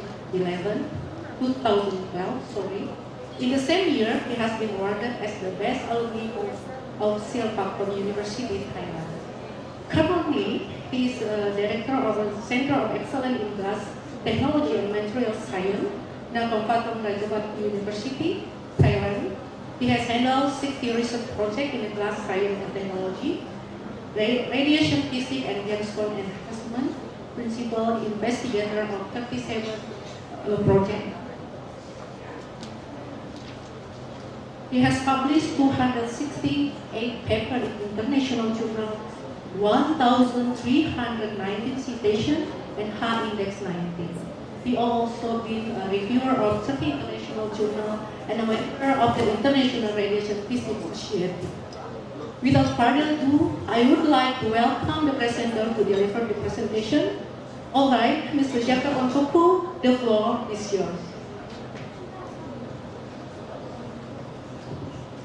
And for my friend in Medan, so it's very pleasure to be here again. Actually, my last trip is just last month to Medan. I really enjoyed, and that's why I came here. Move to So today, my presentation, because this conference is about science and science education, so I should not talk in the deep side, but just show something about the glass concept, glass materials, how important of the glass, and some recent research in glass in our groups. That's it, just for around half hours. So this is the outline of my talk. It's just introduce to glass lab in our group, and glass and advantage, concept of glass structure, application, and foreign research in NPI. So this is Thailand. Our university is very close to Bangkok, just 1 hour by car to the west side. So here, Bangkok is here, very close. It's Chiang Mai, it's very popular. This is Phuket Islands, everyone knows. So from Bangkok to Medan, just 2 hour direct flight using AirAsia. That I just arrived yesterday morning. Very easy and very cheap ticket. Good. That's it, Bangkok. But Indonesia is a spread country. So I went to several places in Indonesia. Jakarta is a 3.5 hour. Surabaya is a 4 hour. Bali is a 4 hour and 40 minutes, something like that, from Bangkok. It's many places in Indonesia, but Papua is not yet. It's too far. Maybe next conference arranged in Papua. So this is our the conference. I will use just a short time for introduction. Just our collaboration. We have some very close collaboration in Korea and Japanese people. Is Osaka University in JAXA, Japan Aerospace Exploration Agency in Tsukuba, and some people in Gunma University, and some Turkey people, Pakistan, India, and many in Indonesia, especially Professor Mitra in ITB, Professor Melania in ITS, Surabaya, and then Dr. Rajang Cook here. And this is some picture in the past time. This is the last year in Unimed. We arranged some, not me, and I give some lecture, I just give some lecture in the Unimed for the physics student. And this is some lecture in Surabaya, and this is a workshop on gemstone and their enhancement in ITERA, maybe 2 years ago. So this is our group. We have 13 people in our groups. Most of them are physicists. That's it. Only few are chemistry people, but main researchers are physicists. And we separate our group into divided 3 research groups. One is the industrial way. We focus on the sole industrial problem and get some budget, I mean the research funding for this industry. Because we are, I can say we are material scientists, we are physicists also, we are not chemistry, but we use many chemicals. So,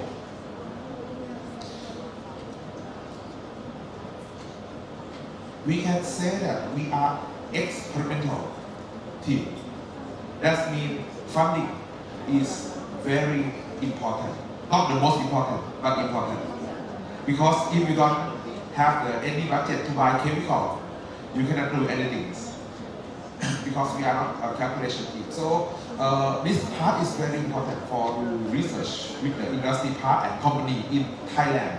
We try to work with more with the company, because if we work alone or some only work in the theories, we cannot connect with the people. We cannot connect with the industry part in Thailand, and also, but we also have some research that is very fundamental, like the radiation physics team and some the luminescent research group with the lanthanide. So that's why we divide to the silicate group, because silicate is 95% of the glass in this world. Every glass product is based on silicon dioxide, and more than 95%. And some phosphate. Some people is specialized on the phosphate, oxyfluoride, borate, telluride, and nuclear physics. So that means all glass we have in our group, and we keep collaboration with our international friend and some laboratory to do some product for glass. This is a PhD student now, master, some postdoc, only one postdoc now, and some international student, 2 Indonesia, 1 from ITB. But this is not to update, she already go back, they are from ITB, PhD student from ITB. So, let's keep this slide. This is a list of our instruments in our group. So, how important of the instrument for the country that not have big money? I think Indonesia and Thai is same story. We have a long queue to use XRD, for example, because we have one XRD in the university, and it takes a long time, maybe 3 weeks when you want to use XRD, maybe 1 month, and when it's your time, machine is doesn't work, okay, you wait again for 1 month. This is always happened in the when I was student 20 years ago, 25 years ago in Thailand. So that means we are waiting 2 months for only one experiment. When I growing up, I had the head of our research groups. I got some budget. So, sorry, I'm not education people, but just my attention. My students should do experiment every day, every half days, every hour, every time that they want. Of course, just Q, but machine should be enough for the student. That is very important. And we control by rules, some rules. So this is some machine in our group, like the glass furnace, XRD, FAR, XRF, some nuclear instrument, and many scintillation crystal. We did not grow the single crystal by one. We just obtained from our collaboration and some we bought it. And like the luminescent machine, like the many photoluminescent meter, spectrometer. Sorry.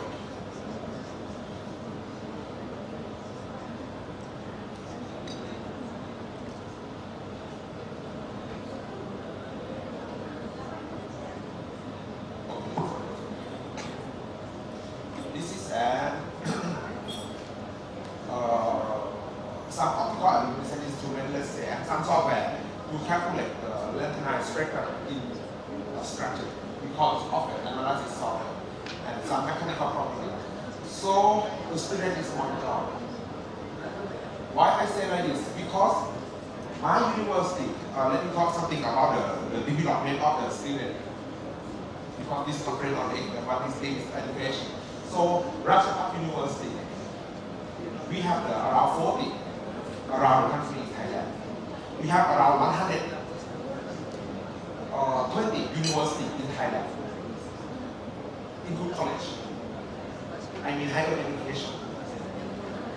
The point is, Rajapat is medium scale university. Students go to Chulalongkorn, if you know, go to like Tohoku, Tokyo University, something like that. Not come the smart student, not come to Rajapat University. We got the medium class student, but we very realize that this is important position for country because not 100 people are smart guys. Maybe genius less than 0.0001%. Smart less than 1%. I mean very smart, very clever. Medium people maybe half of the country. So how we can take care of that medium class people? How we can enhance their skill, their responsibility, their attitude.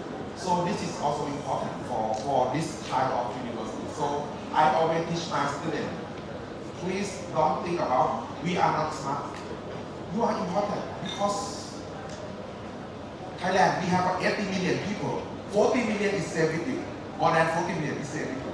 I am the same with you when I was 20 years old. So I just have a good teacher, good opportunity, and something I can develop my own skill and then come to today.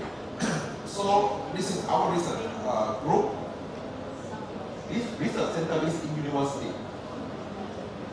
We have published many papers, more than 200 times, around 80 for ISI, the Interfactor Journal, and we have got some. This money is quite big in Thailand, not low. So because we are a big team, we work in the company. More than half of funding come from the private sector. But publication is from the government budget. Looks in Thailand have some problem between, we cannot connect the good research funding to the industry because our economy is not based on research. So we have big company. We have the big company like Samsung in Korea. They control everything. They have the 7-Eleven, they are 7-Eleven owner, they are the mobile phone company owner, they are the control all agricultural farming in Thailand. Very big companies. But their research is not too big. They buy some technology and produce. They buy some technology and produce. This is Thai situation now. So if we, of course, government try to push up and try to keep telling, hey, researcher, you should do something for industry. If everyone do, maybe our country is better also. So that's why we work with companies, so many. Let me show you later. So I'm talking about a class. This is a definition about class. Actually, class is amorphous material that not only one definition. Many definitions in the class textbook. I take only one. And inorganic product of fusion which has been cooled to rigid condition without crystallizing. That's it. Some people say this is a crystalline silicon dioxide. This is amorphous silicon dioxide. After you melt them above their melting point, then cooling down. If fast cooling, we call quenching, they will change to the glass amorphous structure.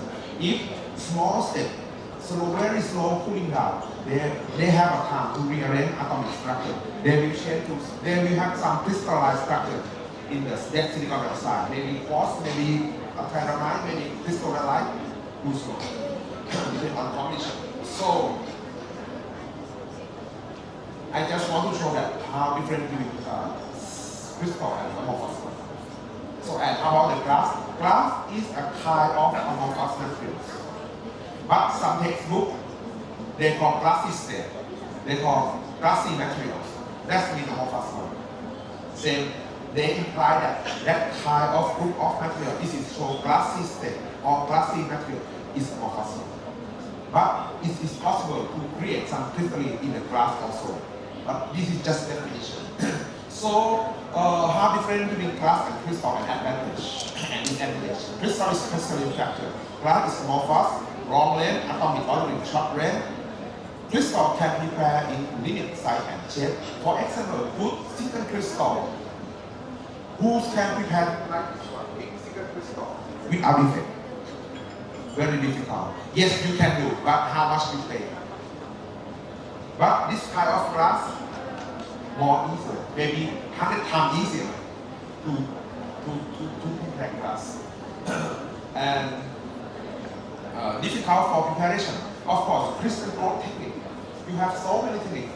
Some only one dimension, like the thin film, maybe Dr. Dick will talk this issue later.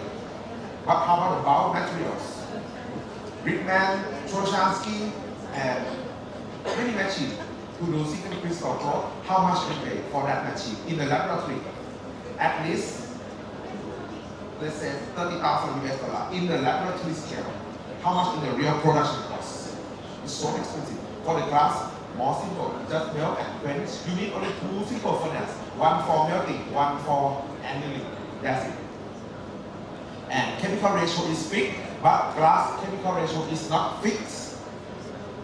What I am telling you, chemical ratio is not fixed, I will show later. Chemical ratio is not fixed. But crystal, for example, if you want to grow sodium iodide, you need one atom of sodium and one atom of iodine. That's it. What happens if you put more iodine or put more sodium in your batch or your calculation? Some defect happen. Of course, some defect is create some good things, but sometimes we don't need defects. We need controllable defect in materials to show some good property. That's it. Okay, so this is the history of glass from our world. Our world historical. The first glass is just for picture. It's from Fukurai. Fukurai has been writing to the sand, and then because very high temperature, sand is changed to the glass form. But this change is come from lighting, and then in the volcano, this is so many in Indonesia. We call obsidian. It's a kind of glass also. It's made of the aluminum oxide and silicon oxide and some transition materials and show black color, opaque square. And this is a human made. Long time ago, human made from Egypt. They made some glass in the Roman era. They made some glass also, and in the 16th century, they can start glass mill and very beautiful in the Western country. So we use glass so many in our. Some important of the glass history also.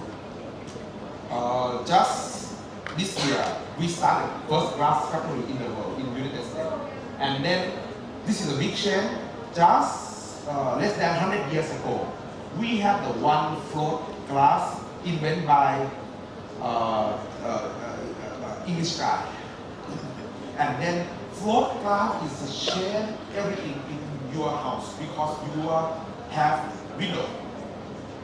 How many windows in your house?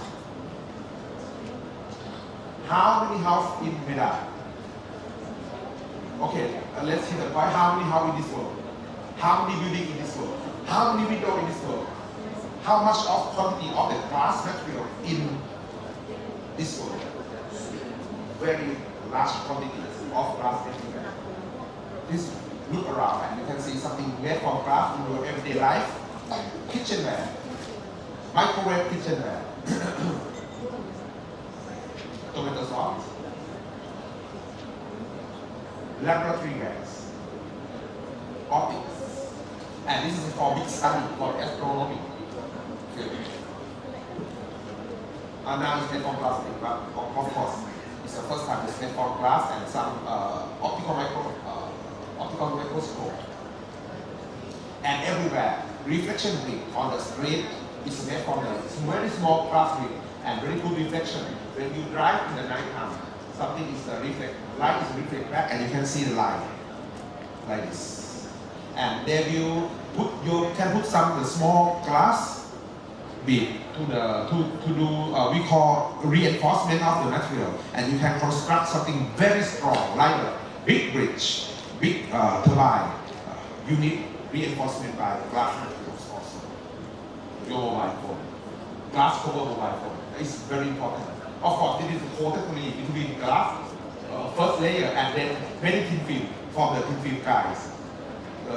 To do some, you can touching and moving in your mobile phone. So this is my picture in Medan. Let's see.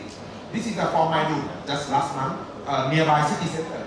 How many class? Only one shot took a picture. Window, window, window, window, window, window, lamp, window, mobile phone from his guy. Okay, this is the Sun Plaza. I just give a big shopping at there. Okay, and then I spend all of my Indonesian money here last month and window, window, window, window.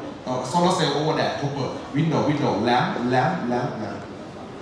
How many glass? Only one. Only random. Take a picture. You can see many things made from glass in your everyday life. It's the one dinner. Only one dinner with Mr. Rajakukuk and Dr. Morton in Medan. So her watch is made from glass. Window, glasses, mobile phone, some glasses. Only old people in this picture because of many glasses. So many glasses in your everyday life. Something is simple one. Something is change your life and change your human lifestyle. You have window. You have this from long time ago. People change their lifestyle. So let's talk just a little bit about the theories. So we can categorize chemical into the three groups. We call the glass former, intermediate, and modifier. Okay, let's forget the intermediate and modifier. Keep focus on the former. Former, simple one. We have the 7 theories to explain this kind of things, but not complete them. No one can complete that glass theory. So, but I can say that glass former, that means if you melt that oxide above their melting point, then cooling down very fast, they will change to the optical transparent materials. We call glass. It's never happened with the lead oxide, never happened with the bismuth oxide, never happened with any oxide. Only silicon dioxide, boron dioxide, phosphorus tetroxide, tellurium oxide, and germanium oxide. We call oxide glass former, and we can call glass from that chemical: silicate glass, borate glass, phosphate glass, telluride glass, and germanium glass. That's it. Mixing is also possible, like the borosilicate glass that is mixed between silicon dioxide and boron dioxide. Glass former is based on your microwave kitchenware in your house. So how special of the glass former? Glass former can change everything to be optical materials. How they can change? You just melt them together. For example, you have a sand, limestone, then sodium carbonate. You can got simple one. We call soda lime silicate glass. Is a bottom. Your bottom is based on soda lime silicate glass. Your glasses is also based on soda lime silicate glass. Okay, put some color. Sand, calcium oxide, limestone, sodium carbonate. Then just ppm of cobalt 2+ ion. You got blue color like this. This is then you can create many color of glass using transition ion. Simple one. Put just a little bit. So next example: sand, limestone, sodium carbonate, and meat.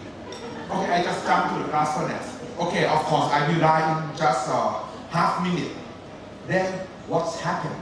If you have enough sand, sand is a glass former. My body is 100 kilogram. Let's say we have sand 100 kilogram, limestone 50, sodium carbonate. Okay, let's say 50.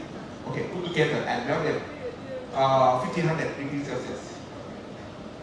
I bet you that I will change the glass in just half days, and no one can see me anymore because I will just attack on the glass transparent material. Of course, this glass and this glass different property.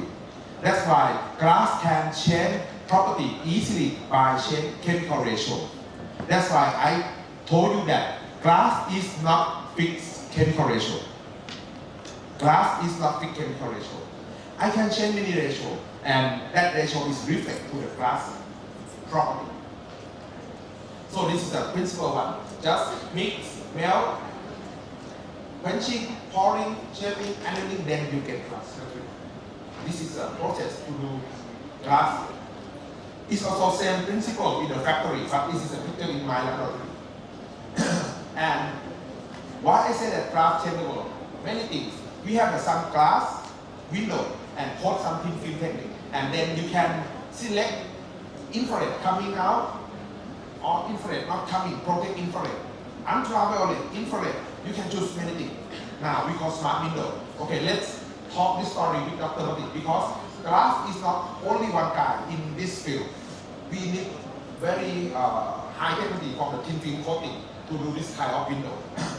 But substrate should be glass materials. So this is human lifestyle from 25 years ago, before we have the mobile phone. So when we have some body linking, now everyone do like this. Why? Because you have this one. And why you can have this one? Because in the copper of your mobile phone is very strong and very high torque property of glass from the company we call the Gorilla Glass. If you heard this story sometime. Some from another company we call the Graphentel glass. That means glass that produced by exchange ion between sodium and potassium and create more very high torque property of glass, very difficult to crack and can resistant to the curving like this. Standard glass you cannot move curve like this because it's cracked easily. But this kind of glass is very simple. Now we then develop. So when I was in the university 20 years ago, I want to call back to my master. Hey, my master, my money is doesn't enough. Please send some money. Blah blah blah. Now you can talk with your master. Bad news is when you talk with your girlfriends and where are you? Please show in your video. This is more dangerous to your privacy. But this is a human lifestyle change because of you have this technology. And because of you have some strong material cover your mobile phone. Now, 10 years ago, when I start my class in my university, any question? Students have questions. Some students is the short note. But now, what happened? Professor, please move out. What's wrong? I want to take take a picture with this lecture. This is happened in now, okay, some classroom is forbidden for mobile phone, but some country is okay. In Thailand, not rules, but depend on professor. Some professor is really hate the mobile phone. Some professor is okay, please take a picture. This is technology. Depend on your point. So this is because of you have as I told you, very high cost glass, torture glass, this we call Gorilla glass, can curve like this. And it's the change your lifestyle. Okay, let's show something. Just very short time.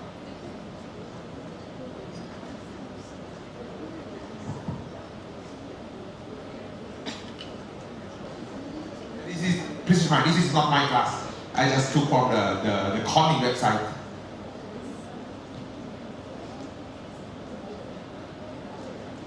You can, walk and oops. Nothing happened. Think about 15 years ago, what happened with your first series of your mobile phone, smartphone. It's very easy to crack, right? Now, because you have this glass. And let's check let's see how strong it is. This the cracking of glass. Cracking of glass is also very difficult to explain. Oh, it's still beautiful. Nothing happened. So this is for testing. 1 meter, they will fall down for, okay, 2. Let's see what happened. This is simple glass one, not torture. This is your 15 years old mobile phone. Now, never, I can say never, except you will fall down this time, this will be easy to crack. It's another explanation. What is this way? It's very good now. Okay, I will skip. I can give this video to you later because it's not my video. Okay. Okay, let's move.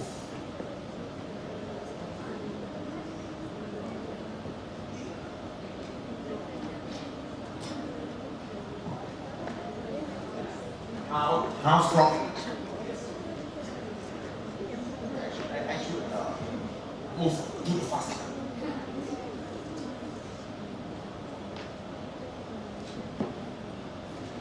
This is for hardness tester. They apply force to the glass. You can see the right side. It's very strong for the hot glass. Okay.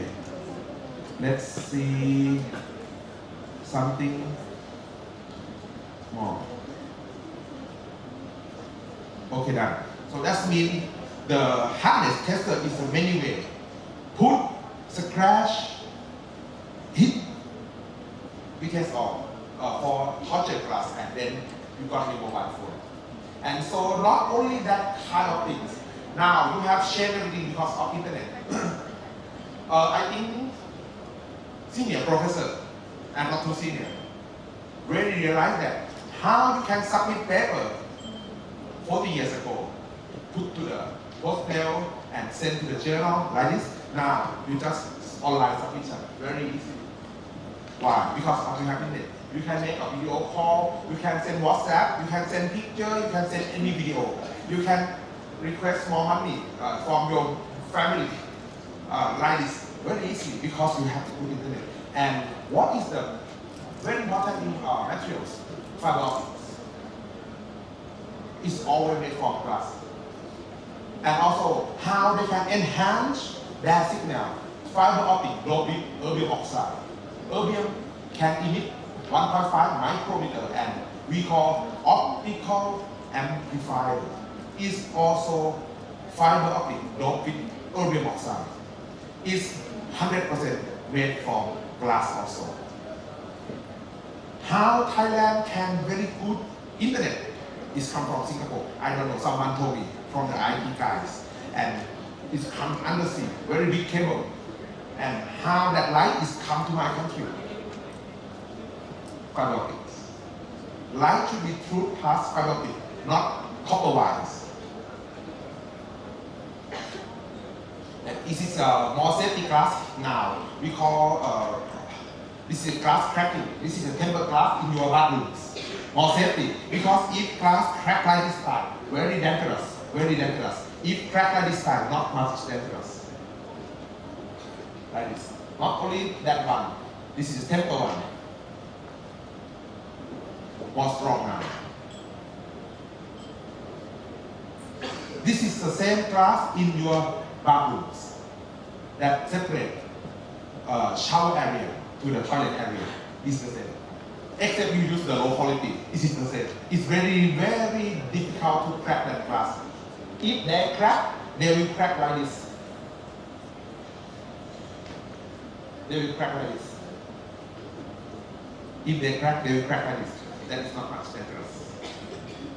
Okay, let's keep it. And Islamic is also in your front mirror of your car now. 20 years ago, no.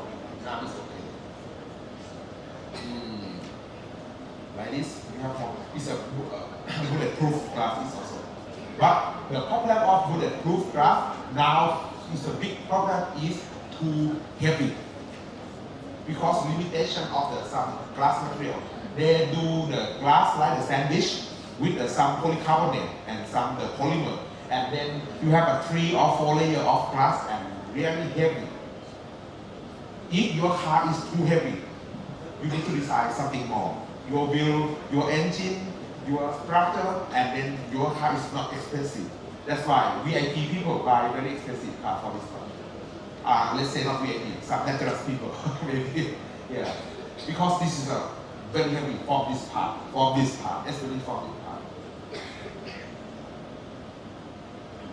Okay, let's keep this is the glass wool to protect because glass is a very good insulator, thermal insulator, so you can protect heat from glass in your house. Reinforced concrete. reinforced plastic. We call fiberglass. This is a reinforced plastic, and you can have a big water tank in your house also. This is some glass here, some silicon dioxide powder here. So this is some research in our group. Okay, I will use just only 5 or 10 minutes from here. This is a radiation shielding protection in the X-ray room that we work with some company, and it's just list of publication.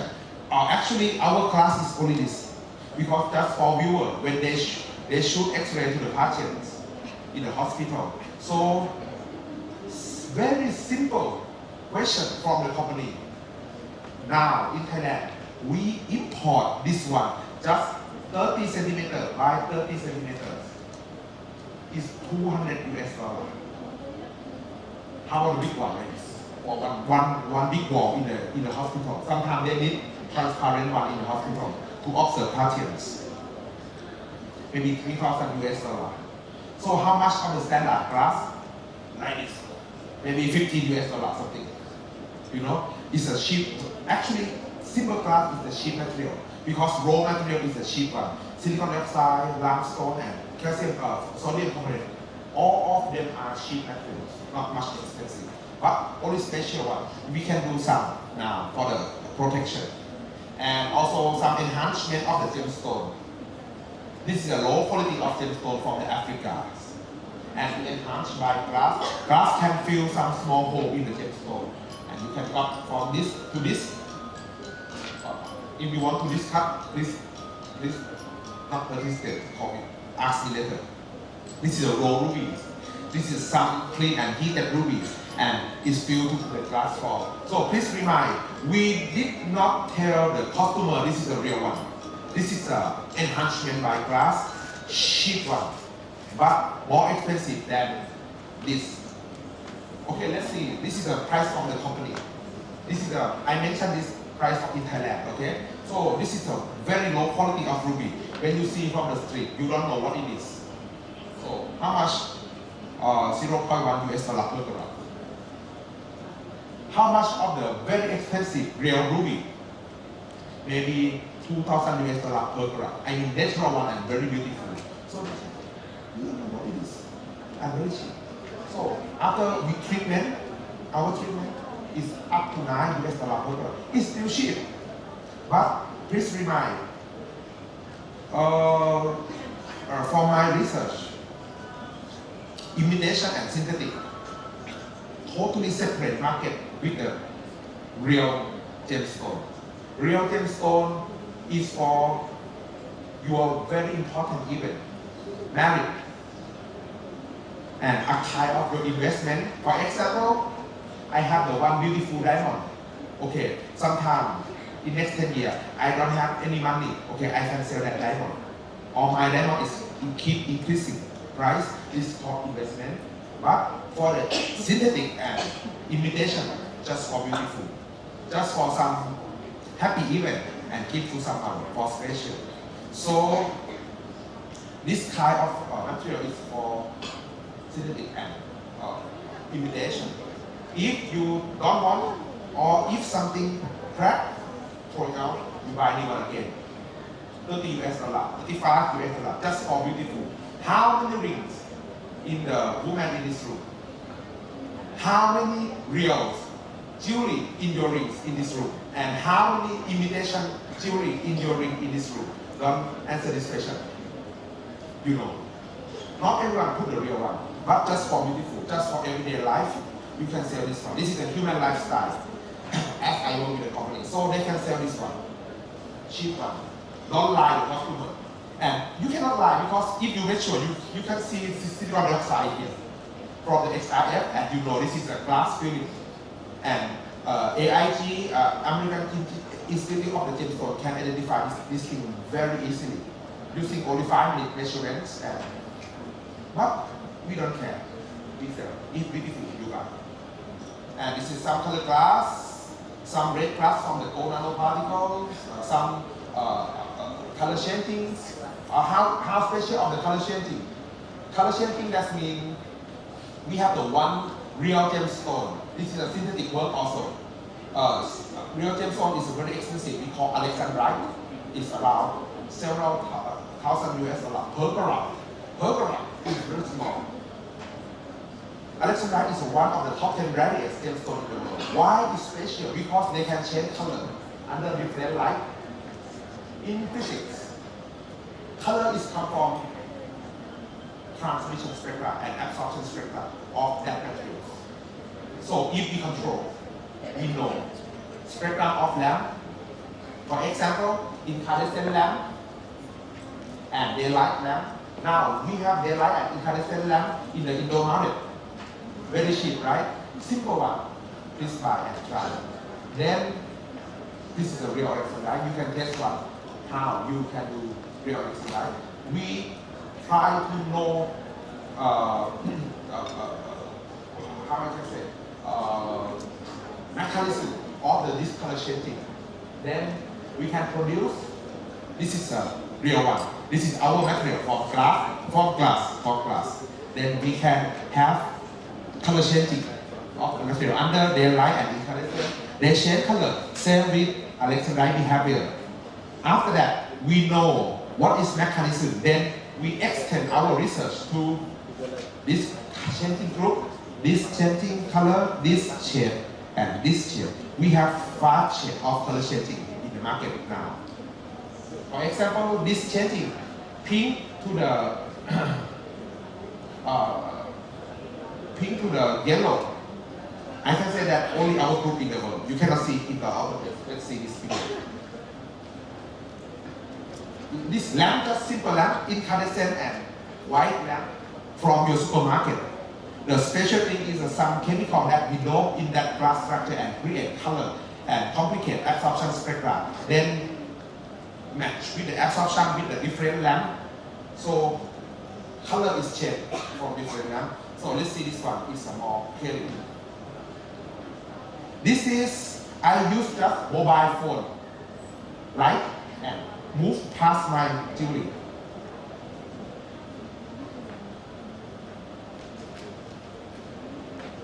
Use the flash from iPhone. Let's see this color. It's never happened with your standard glass. Let's see this color. Green is not changed, but pink is changed to yellow. Yeah. So that means spectrum is effect to the absorption spectra and they show different color. This is the same behavior with the Alexandrite and some product. In Thailand, they keep talking about if you have some product, you should start some business. It's good for your country because even especially product from research, they try to push the principal investigator of the project, owner of the project, to do some product. And if someone investment, you can start business. If cannot, okay, you wait. We have some way to support. I have small product now and just small company to do this in Thailand. Not big now. So, but we can say this is not much expensive. Maybe less than $100 per one set, but beautiful. They are my master student. That's it. Sorry. We don't have money to pay for the, to the beautiful lady. Okay, I asked my student to do just small stuff. Lady student is enjoying. She can do class. She know how color shading. She know color. She know the optimized concentration of this doping. She can measure and she can sell. All process. That means student is contribute all process from the physics, chemical, some business, and selling, and some show also. Okay, and more advanced thing. Let me skip this one. It's about the luminescent, and laser is one of the luminescent materials, and this is the luminescent one. It's Thai and Japanese bank. You can see some luminescent coming out from the UV lamp. This is Indonesian rupiahs. You can see some. UV, you can identify something real, something fake. Simple one. This is my passport.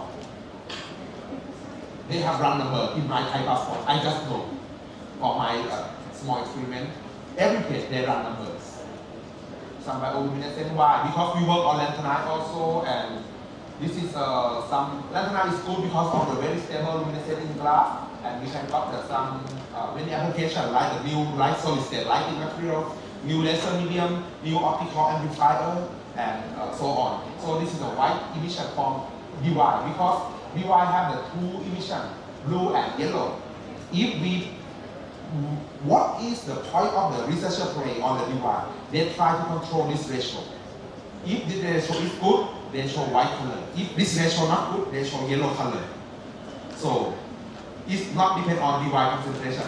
This depends on your host.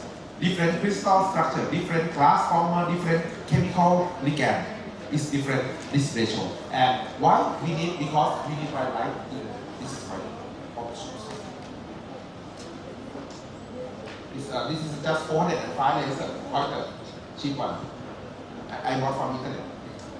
And you can observe it's a very strong white color from our glass. And then it's orange from the SL. It's a laser shooting. Then European one. You can see.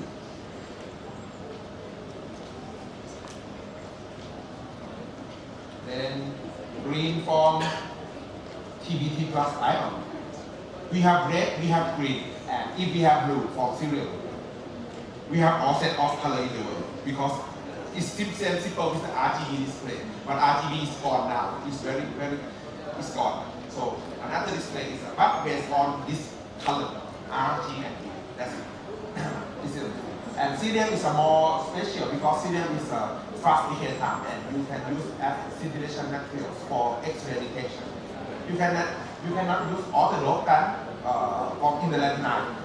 I need 3+, for the scintillation material, only CP3+, because very fast decay time, about 19 or let's say 20 up to less than 100 nanoseconds for decay time, CP3+. It's an anti-doping for some small laser medium that we developed with Dr. Raja Kukuk here, and also it's the rock style that we developed in Thailand. Some erbium that we calculate, like the optical amplifiers, and okay, this is the more interesting and very new. We call up conversion process.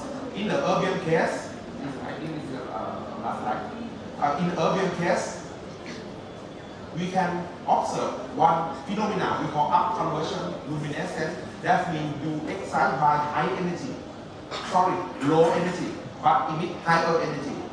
In the classical physics, you cannot do work higher than 100% efficiency. For example, I give you 100 joules energy. You cannot do work 150 joules. It's not possible because efficiency should be less than 100%. This is the principle of the thermodynamics. I cannot say principle. I should say laws of the thermodynamics. You cannot do, but in the quantum process, you can do this. You can excite, we call 2 photon absorption, and then you excite 800 nanometer infrared regions, and they emit greens. For example, you excite 800 1.5 electron volt, but they emit 2.3 electron volt.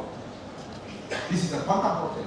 How? Because they two-step absorption and then go to the ground state along this path. So we call up conversion process. It happens with some lanthanide, but erbium is the most popular. Why? Because of erbium is emit green, and maximum absorption of dye synthesized solar cell is in 530 is green regions. Why? Because this is solar cell. This is just idea. It is solar cell. If you have the light spectrum, sunlight spectrum, only blue, violet, and green and yellow something can activate solar cell, and solar cell is working and generate electric. But red and infrared, they cannot activate your solar cell. So how you can put red back? Maybe we construct that photonic structure. We call up conversion photonic structure and put red back to the green. After red is put past and excite this part, and then green is coming out, and then solar cell is more working, more interesting. So we just do in the laboratory. This is our class. Let's see. This analysis. this is affirmation luminescent line from the experiment. This is my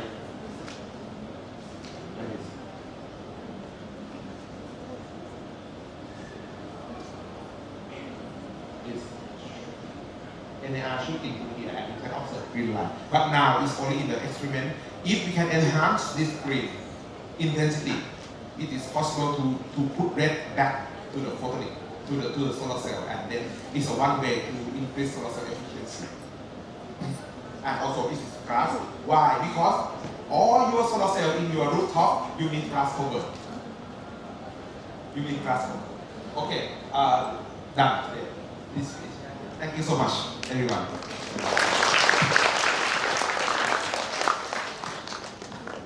Thank you, Mr. Jakarta, to talk about glasses, the history, the function, and then the statement that we can change the word with the glass.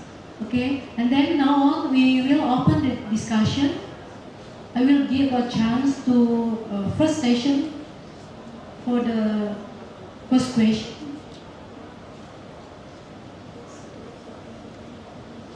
We synthesis class when we want that's more strong, more class from class inside. We would coated the glass with polycarbonate. That's right, sand, calcium oxide, and then using soda ash inside, and then polycarbonate. I mean, to store it, if you want to increase glass, you need to do some another process like the heat treatment or the ion exchange from the bigger ion like the potassium and sodium, and the glass will be tortured, not stronger, because tortured is better for to explain this one. That is for tortured glass, especially they apply to use as your mobile phone and glass over everything, because it can curve like this. But in the polycarbonate, they do a sandwich of glass and polycarbonate to make a glass bulletproof. Just protect bullets. It's different story. They use standard glass or the laminate glass and layer sandwich with the polycarbonate. Could we change this material polycarbonate with polysilicon or polypropylene or other? Name of that kind of polycarbonate. There is one specific name. Okay, but it's easy to see in the internet. I think you can share, but two things. Please remind. One is you need to, after you do that sandwich structure, so the transparent should be still good because you use as a window to protection a bullet or some hitting. Transparency should be still good, and then sticky. Sticky, that means, of course, your glass is cracked, but a layer of polycarbonate is sticky and cracked and sticky and cracked and sticky. Is absorb force, more absorb force to this one. Then bullet cannot shoot. So this is the two purpose of this kind of the polymer materials. This is the sandwich of the bulletproof materials. It's a difficult topic. If you're interested, very interesting. I cannot do that. Because in my mind there is a nearby properties between carbon and silicon, you know. So if you using polycarbonate, we can using polysilicon like that, or other material, polymer material, say polypropylene maybe. Thank you. Thank you. Let's say I'm not expert on polymer. Because it's well known now in Korea about the skin glasses. Skin glasses. Skin glasses. And then they want to make like a whitening skin, and then they put the glasses inside. What do you think about that? Because it's well known now in Korea. I know just they use a small glass bead in the cosmetic, but sorry. Oh, okay. See in my face, I never use that cream. Sorry. I don't have much idea about cosmetic, but they use in the industry now. Yeah. I know just they use some glass beads. And some toothpaste. Okay. Yeah, but that is not good for your environment. because you after you cleaning, then you go to your river, and glass can stay maybe 1,000 years at there. Not environmental friendly. And what happens if it coming and eat that glass and eat that fish and that glass bit maybe return to your stomach. So that is not good idea to use that kind of thing in your Yeah, maybe it's quite the same with the plastic effect. Okay. Yeah, it's very long time. Okay, and then there's education from the audience. Session from Mr. Jakarta, and then a lot of applause for him. Thank you. Everybody, thank you for the time, and we are having another expert in his field to share with us his deep knowledge and thinking. So, first of all, please big applause for our keynote speaker. Professor Dai Tamaki. If I'm not mistaken, Dai means great, big. So can we call you the Great Tamaki? Okay, so please allow me to read our professor curriculum vitae for a little. Professor Dai Tamaki comes from Department of Mathematical Science. He had his bachelor in mathematics from Kyoto University in 1987, and then continued with master degree also in Kyoto University in 89, and finished his PhD from University of Rochester, USA in 1993. He started as assistant professor in 1993 in Shinshu University, and then as a lecturer in 1995 in the same university, and became an associate professor in 2002, and now since 2010 become professor in the same university. So he also did some research visits in 2000 in USA, Johns Hopkins University, and in March 2000 also Japan-US Mathematics Institute. And he published many papers already, 16, and 2 books, and also has been invited as speaker as much as 20 times. So another big applause, please, for our professor. So without further ado, let us hear our speakers. Professor, the stage is yours. Thank you very much. My research field is topology. I'm not sure if anybody have heard of topology. Anybody? Topology? No, maybe not. Okay. So let me.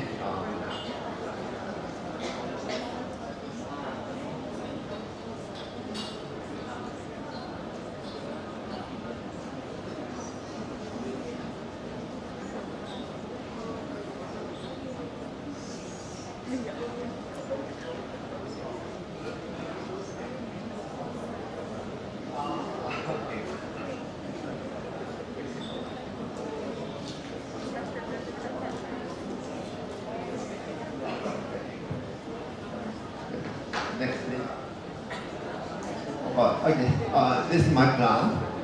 So I'm going to spend most of the time for explaining what is topology, the idea of topology. And then after that, I would like to explain some applications in real life.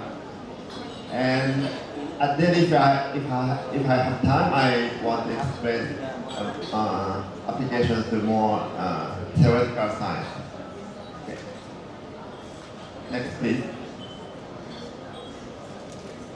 Next. Okay, so what is topology? So many people say that topology is a kind of geometry, but it's not a rigid geometry. It's a soft geometry. What does it mean? So this is a typical example. So in topology, we think that a coffee cup is the same as a donut. How can you identify coffee cup and donut? Okay, so there are some coffee cups with you. And suppose the coffee cup is made of rubber or clay, so that we can just deform. So the rule is you can deform continuously, but you cannot cut. You cannot cut or you cannot glue. So you just flatten coffee cup.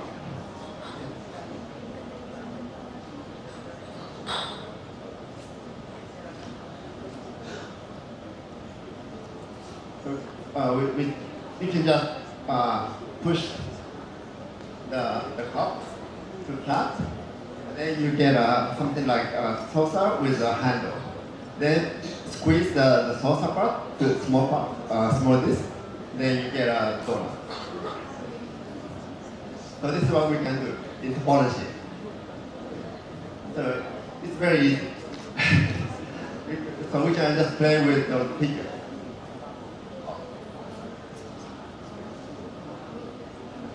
So it looks fun, but it doesn't look like mathematics. But this is how I got interested in topology. So when I was a high school student, I didn't like high school mathematics. Many calculations. I don't like calculations. But I happen to know topology. It's very interesting, but it's very far from high school mathematics. Let me explain what the topology is. It was founded by Henri Poincaré at the end of the 20th century.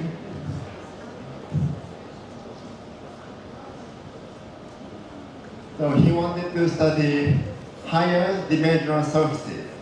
Surfaces are two-dimensional. He wanted to study 3-dimensional, 4-dimensional, 5-dimensional, and even higher dimensional surfaces. And he struggled. You can see from the pages. The first paper is 122 pages, but he made many mistakes, and he published many complementary papers with many pages. But after this struggle, he succeeded in making the field of topology. The key concepts are homology groups, fundamental groups, symmetry complex.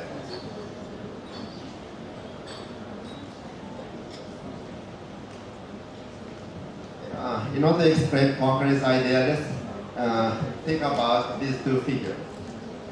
This is a sphere. It's just a surface, no inside. The surface of a ball. And this is called a torus in topology. It's just a surface of a donut. Okay. So I think everybody thinks that these two figures are different. Spheres and torus are different. But how can you explain? It's really hard to explain. You can just see they're different.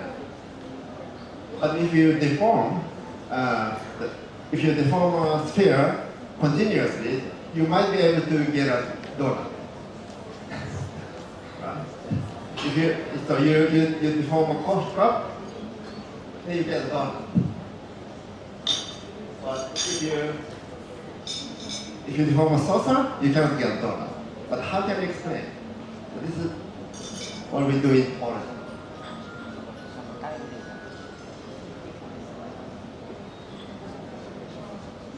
So we need a new idea. It's a completely new idea. So that's why we Poincaré created a new mathematics.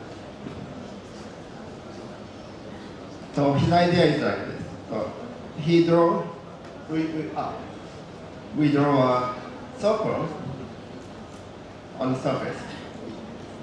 So you can just draw any circle on a surface or on a sphere.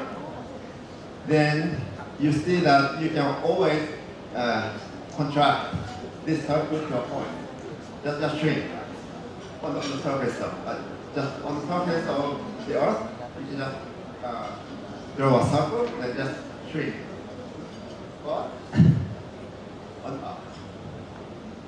But on the surface of a torus, if you draw a circle like this, you can just move. You can move this circle to the right or to the left or go around, but you can't shrink. Right. Or you can draw a circle like this, horizontally. And it's impossible to shrink this circle to a point. So if you draw these small circles, you can distinguish, you can see the properties of these figures. So this is one of the essential ideas. And from this idea, Poincaré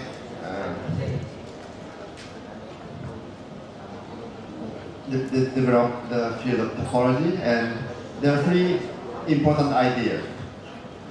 In topology, we study continuous deformation. And another important idea is the use of invariance. And the last new idea is a global viewpoint.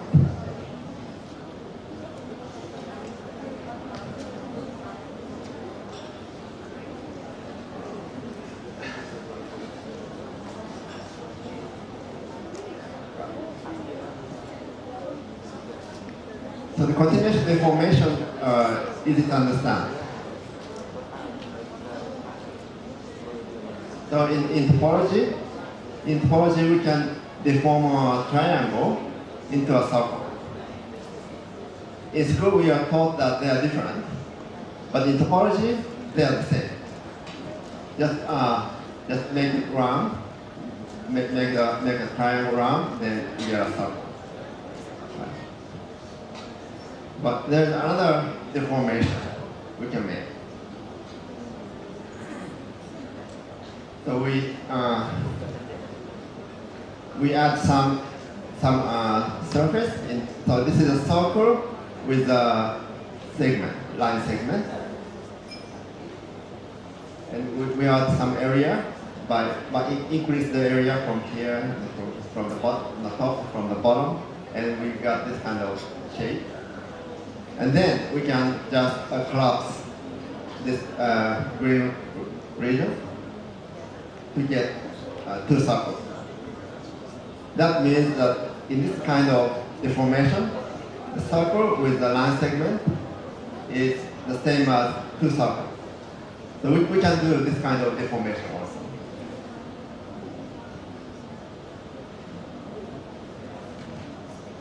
And invariance.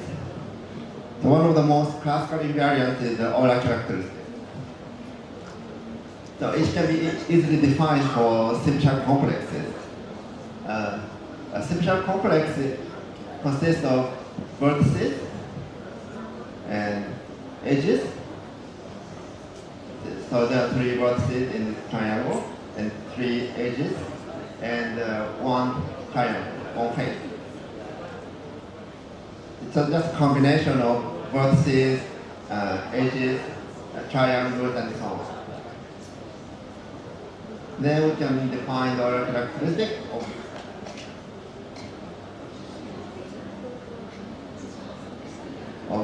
we can define Euler characteristic of a simple complex as the sum of the number of vertices minus the number of edges plus the number of triangles and so on.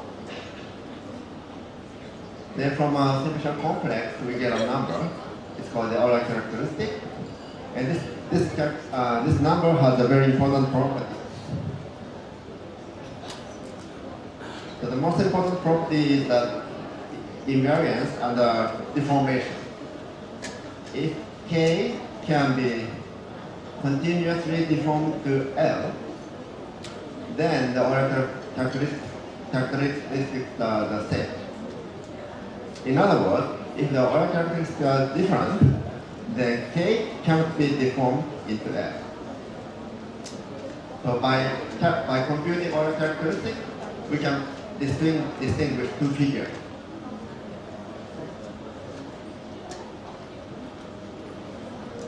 So, and this kind of assignment is called an invariant. From each figure, we assign number with the property that it's invariant under continuous deformation. But Poincaré did Poincaré improved this construction from a simple complex. He constructed a sequence of abelian groups. I don't want to explain what abelian groups are, but these are abstract algebraic objects. And these are called homology groups. And from a homology group, we get a number called the bit number. And the alternating sum of the bit numbers is equal to the Euler characteristic. So we can compute the Euler characteristic from the homology groups, but not the other way. That means homology groups are much better invariant. And also the homology groups have this property. If K can be continuously deformed into L, then homology groups are isomorphic. That means if homology groups are not the same, then K cannot be continuously deformed into L.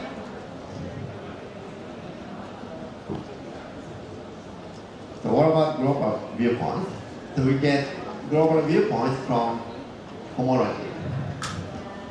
So the classical invariance, like Euler characteristics, is just assign the number to each geometric figure. It's like a function. But the Euler, but homology looks like a function, but it assigns an abelian group to each geometric object. So it's like a function which takes values in abelian groups. So this kind of assignment is called a functor. And the collection of all geometric objects and collection of all abelian groups form a structure called category. And we can say that homology is a functor from the category of geometric objects to the category of abelian groups. And this kind of viewpoint is very important in topology. But after that, this becomes very important in all areas of mathematics. But this is typical in topology.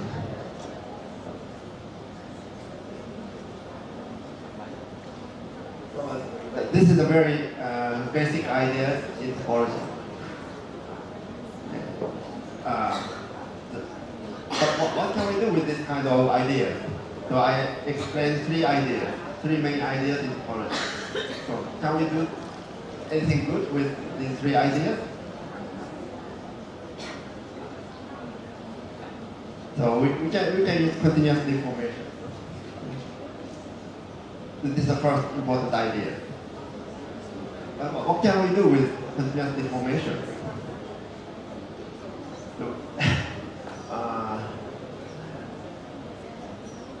So if we identify a triangle with a circle, that in topology we cannot distinguish triangle and circle. It means that we cannot get any precise information. Usually in mathematics, we want to get a precise answer by calculation. But in topology, we cannot do that. And invariants are concurrent. And as I said, we cannot distinguish a circle from a triangle.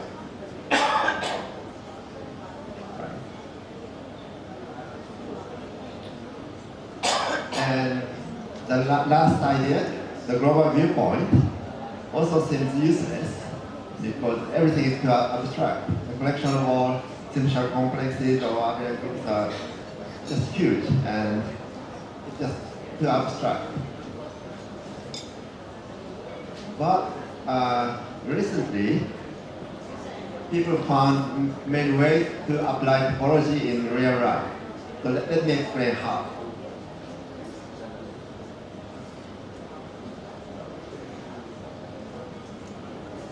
So this is very new. At the beginning of the 21st century, people started finding applications of topology in various fields, not only in science, also in engineering and medical science and many other areas.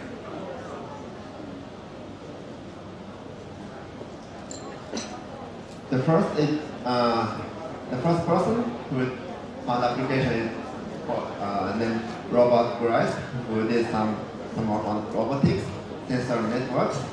Also, other people worked on applications to computer science, prior processing, and databases. And then, nowadays, it's very popular to use topology to recognize pictures. And topology is now also used in data analysis. So this is one of the most important persons in applied topology. So he worked in many, he found many applications at the beginning of the 20th century, at 21st century. But he's not a mathematician. He's originally from engineering.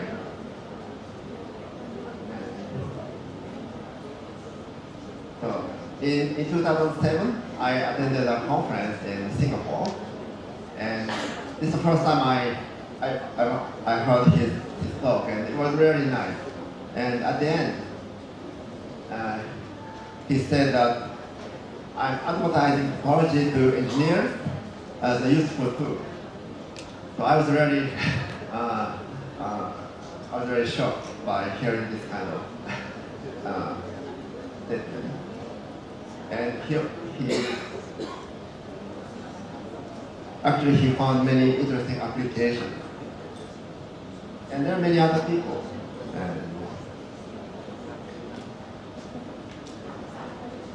So let me explain two examples of applications of topology. The first application is to robot motion planning.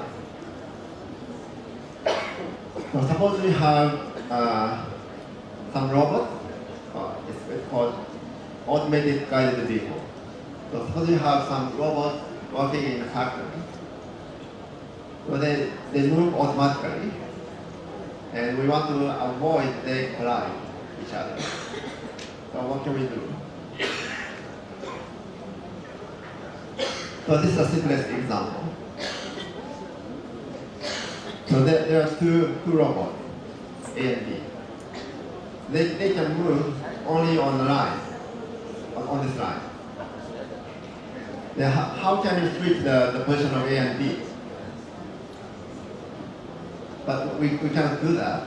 We can see from this picture, but mathematically we can explain why.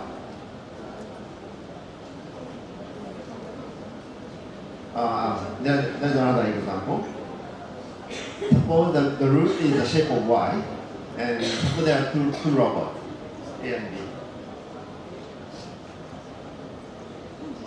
Then you can see that you just first move B to this edge, and then move A to this edge, and then move B to down, so that we can switch A and B. So on this kind of route, we can switch A and B, but on the straight line, we cannot switch. But this is very obvious, but this is one of the first examples.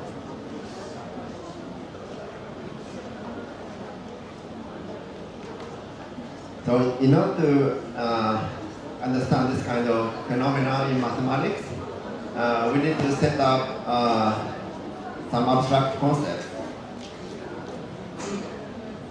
So we consider the route the robot move, a graph. A graph is a shape made of vertices and edges. And a configuration of robots can be represented by a sequence of positions in the graph. And since the robot cannot climb, so these coordinates should be different from each other. That means we should consider a collection of points so that the entries are all different.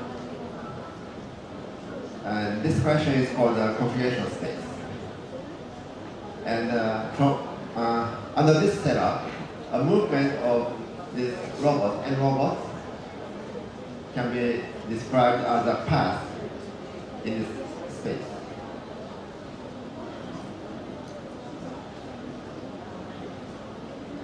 So under this setup, the study of a robot in a factory can be translated into the study of this configuration space. So if you understand the topological size of configuration space, we can understand how the robot can move, the freedom of movement of robots in a factory. For example, in the first case, the configuration space is a square minus the diagonal. So it consists of two triangles separated. That means, but each triangle can be collapsed to a point. That means from the topological viewpoint, the configuration of two robots in a line segment is represented by two distinct points. That means, and this kind of shape is zero-dimensional. So the freedom of movement is just zero-dimensional and not connected. Because of this non-connectivity, these robots cannot be switched. So this is a mathematical explanation. And in the case of the shape of Y, the configuration space is of this shape. So there's a hole here, there's a small hole here. And we can just collapse these triangles and then enlarge the hole so that we get a circle. That means from the topological point of view, the robot on the shape of Y can be represented by a circle. So you see this is different from the previous example. So the freedom is, the circle is one-dimensional. So freedom is one-dimensional and it's connected. So this is the reason we can switch to robots. And so we can extend this idea. So in order to consider more complicated graphs, so we need to find more ideas. And so I asked some of my students to work on this program, and they found a small model. So the program is to find this kind of small model. This is the original configuration space, but this is too complicated. We want to just simplify to this kind of space. So there are many ways. One of the oldest is by Abrams, but one of my former student, Bruce, found a new model, and 2 years later, another student found another model. And I also worked on this kind of program with and I found a simple group of a theorem of Grice, which said that the number of essential vertices controls the topological size of the computation space. Okay. And the second student worked on the case of two vertices, and he solved the problem completely. But I don't want to go into the details. So, and another example of application is now called topological data analysis. Have you ever heard of topological data analysis? So we use topology to study big data. As I said, homology is not very useful when we want to distinguish figures. A circle is the same as a triangle.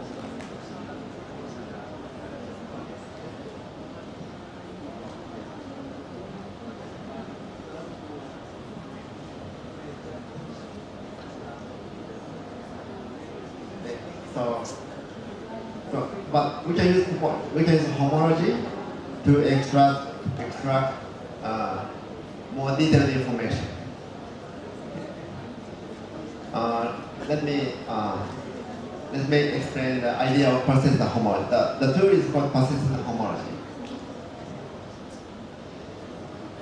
So we start with data. The data are represented by points. So in big data, we have many points. But we draw a disk of radius epsilon. Epsilon is the parameter. And we just count the overlap. So if two disks intersect, then we connect these 2 points by an edge. And if 3 disks intersect at one point at the same time, then we fill a triangle, and so on. So in this way, we can construct a simple complex out of big data. Then once we get a simple complex, we can compute the homology. Nowadays, we can compute the homology by computer program. Now, in the case of equilateral triangle, so the special complex changes as epsilon increases, the shape, the special complex changes like this. Starting from 3 points, just a boundary of a triangle and nothing inside, and the triangle fills in. And the homology groups reflected. The zero-dimensional homology and one-dimensional homology. And in the case of this right triangle with the same length of edges, the complex changes like this. Then the homology, the change of homology is this. So here is the difference. Here is 0, but in the previous example,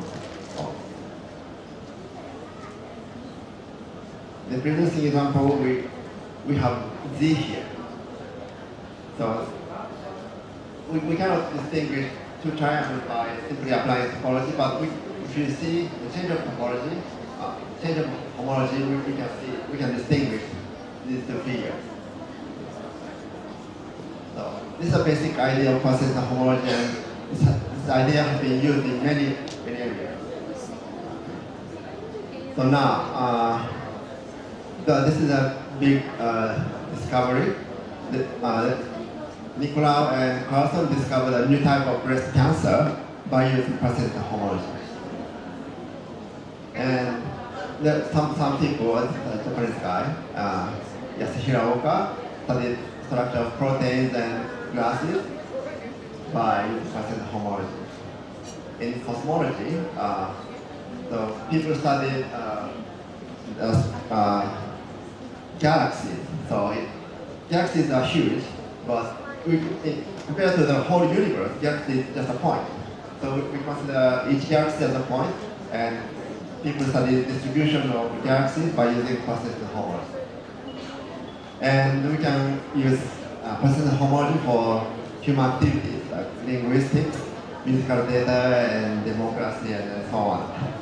There are many applications in this discovery. And if you are interested, maybe you want to try to use persistent homology.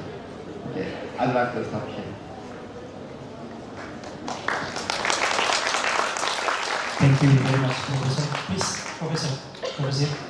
Professor Tamaki. Please. Yes, I'm really impressed. This is such an abstract concept as mentioned by Professor Tamaki in his paper. If you read it, you can find how he explained it from the most simple concept to the complex one and up to the application. So mathematics itself is developed in its own deductive system. So it's not always necessary to start with application. But Professor Tamaki has bring this abstract concept up to its application. So, ladies and gentlemen, if you have any question, it's time for you now to ask any question you have, please.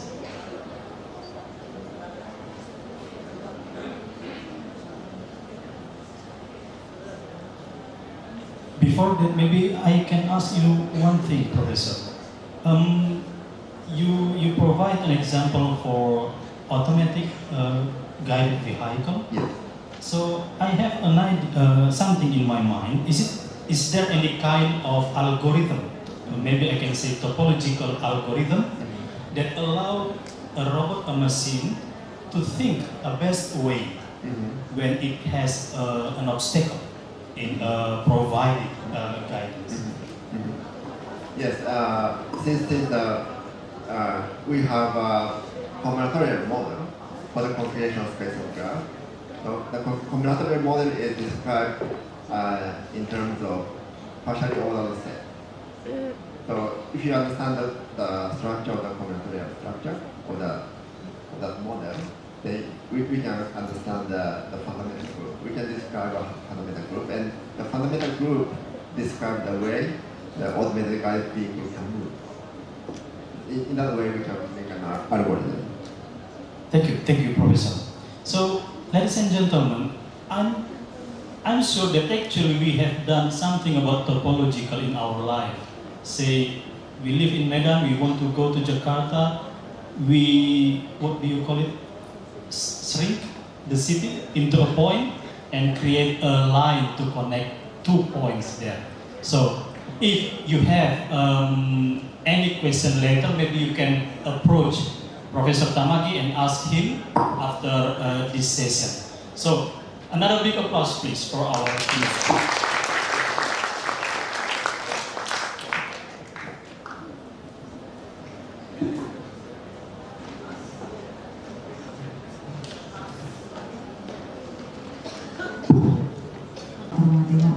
From the National Electronic and Computer Technology Center, Thailand, and Dr. Diki Setiariningrat will guide us through this session.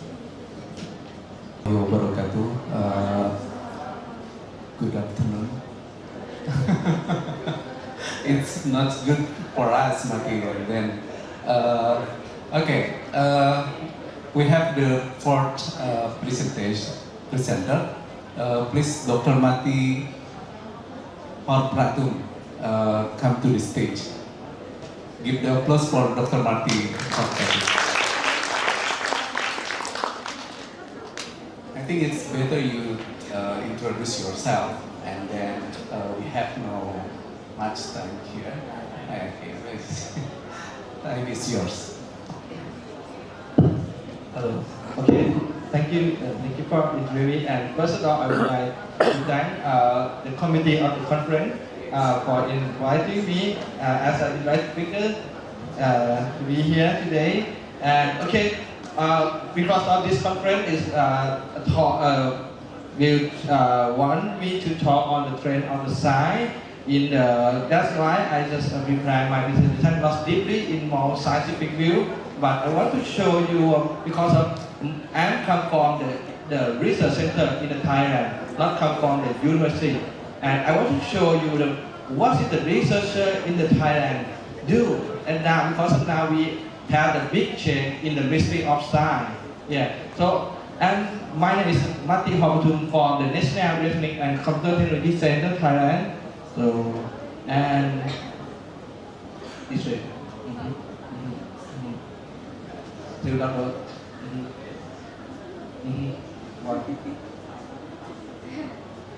Okay, sorry. Okay, this is the outline of my talk. Okay, I will talk and I will control my time because I know everyone will be hungry now. Yeah, it is time for lunch. That's why we call it good afternoon. Yeah. Okay, I will have a short time to introduce my research institute and my research group, this new group, and then I will talk just a little bit of the theoretical of our base technology, and then follow with how to prepare the structure and the practical application based actually on the sensor application. So I come from the National Electronic and Computer Thailand. It belongs in the Ministry of Science. It stays in the Pathum Thani province. It's not far from Bangkok. It's around 15 or 30 minutes depending on the traffic. And my research institute is the aim and vision of NECTEC is to support R&D, the industrial in Thailand. It means we should be do on the research and development to make core technology by ourselves and support the industry in country to aim for the GDP. And this is more than 60% of the NECTEC member we are doing on the research and development member. And we also opening for the postdoctoral program. And if one of you interested to working with us, you can visit via this website. So now we just start because we have the big change in my institute. Just really, we just start new group, especially this month. Yeah, and the name is very new name. It's Optochemical Sensing Research Team, and we have more members now. And last year we also have the one of the exchange student to working visit us from the ITB. Yeah, and this is our facility because we are based on the thin film coating, and that's why all more than 50% of the equipment for fabrication and graduation is for the thin film coating. And this is our collaboration, not only in academic field, we also working with the industry. And this is an international collaboration. We also have the collaboration, especially from the Indonesia, we have the MOU last year with the ITB. So, okay, and this is, I want to show you, this is our aim of my research team. It's new because of, I think everyone knows because my team is especially for the sensor. If one of you, everyone have the cell phone, mobile phone, smartphone, right? And everything should be based on the IoT, the Internet of Things.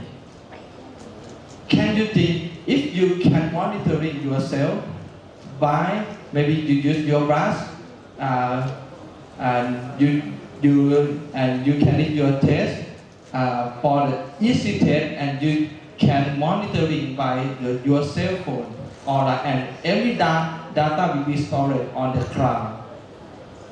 And that's why now our sensor, especially for the three kinds of sensor that our research focus have based on the chemical oxide gas sensor, surface enhancement sensor, electrochem sensor, all of platform sensors should be integrated with the IoT data. And then we focusing if any data that's on the IoT, it can be support for the industrial Thailand 4.0. And today I will show you one kind of our the sensor is we call the surface enhanced Raman. Okay, let me introduce you a little bit for the Raman spectroscopy. For the Raman spectroscopy, I think everyone maybe know about the name of the Raman. He get the Nobel Prize long time. And for the good point of the Raman signal, when the light go to interacting with the material, it can show the spectrum. But one thing, the good thing is that this spectrum will show like the fingerprint of the material. For the chemistry guy, we will know well for the Raman how for easy to understand about the fingerprint. If you can see the transparent solution, but you don't know which one is ethanol, which one is acetone. But when you measurement with the Raman, it can show the fingerprint of its solution because of it's a different the bonding. Sorry, it's different the bonding structure. That's why it will show the difference of the peak spectrum, as we call the fingerprint. It means if you measurement the Raman spectrum for the acetone, should be show the fingerprint like this, and if the ethanol, it should be show the fingerprint like this.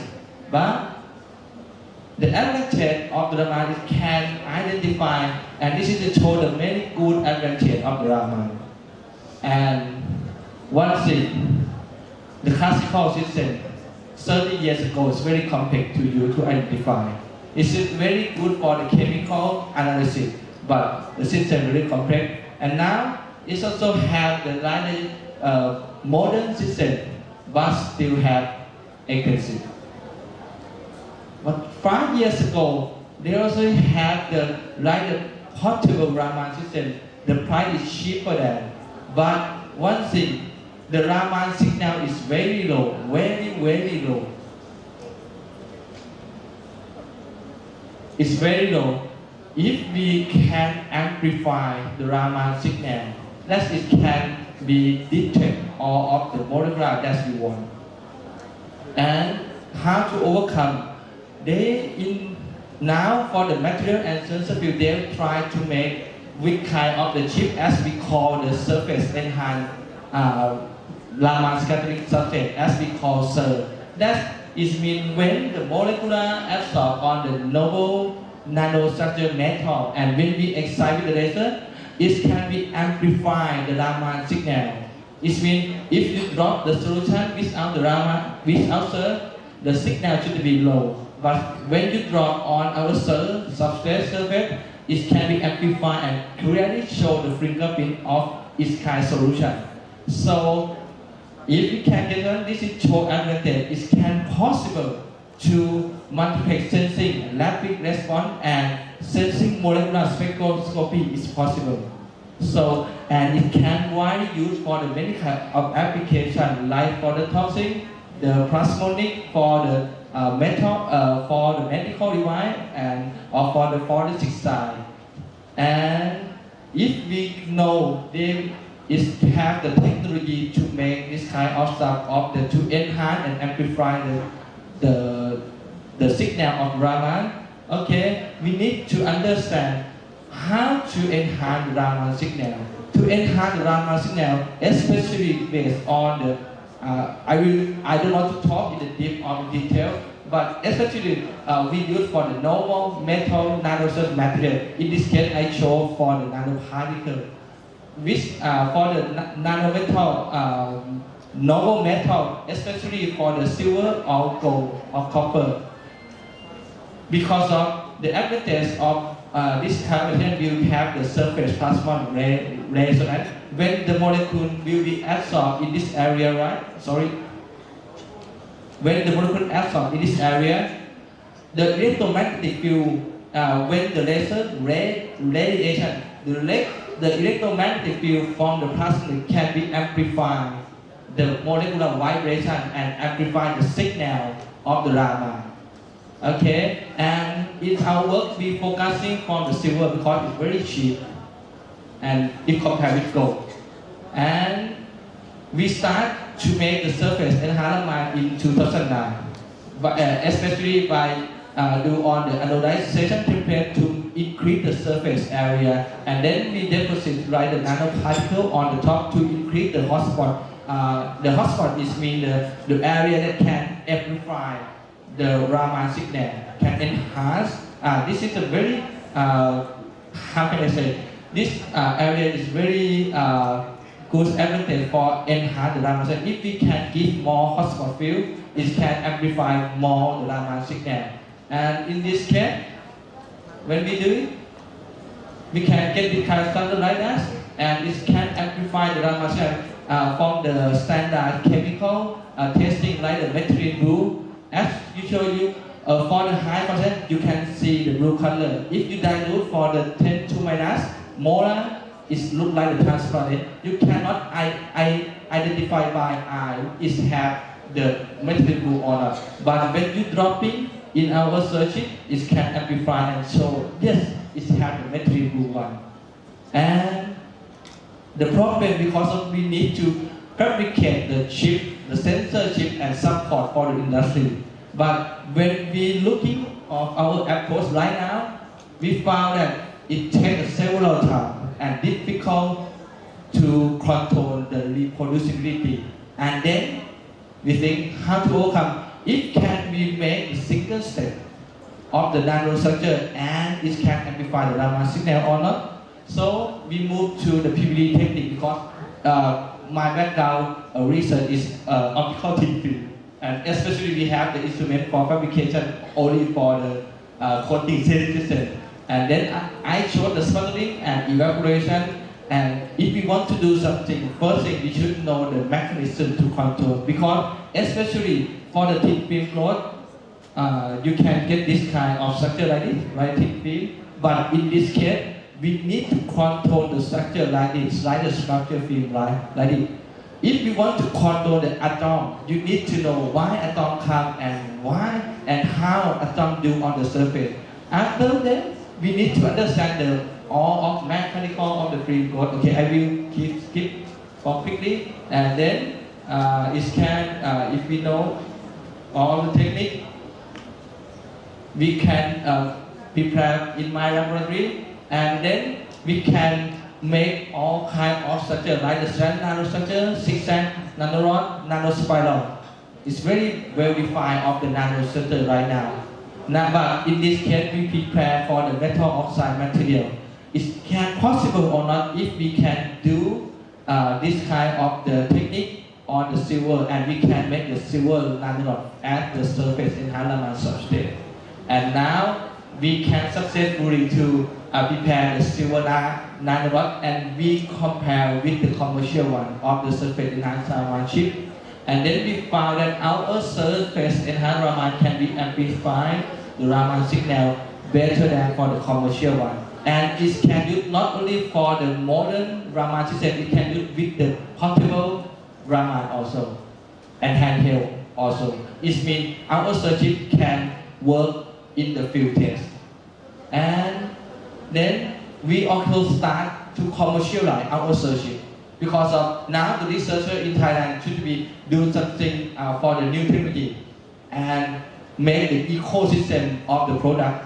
And then the good point of our circuit is easy to use, just only drop and make a measurement, and we also distribute the circuit for all of wide for the worldwide country in the world, especially for the metro in the Switzerland.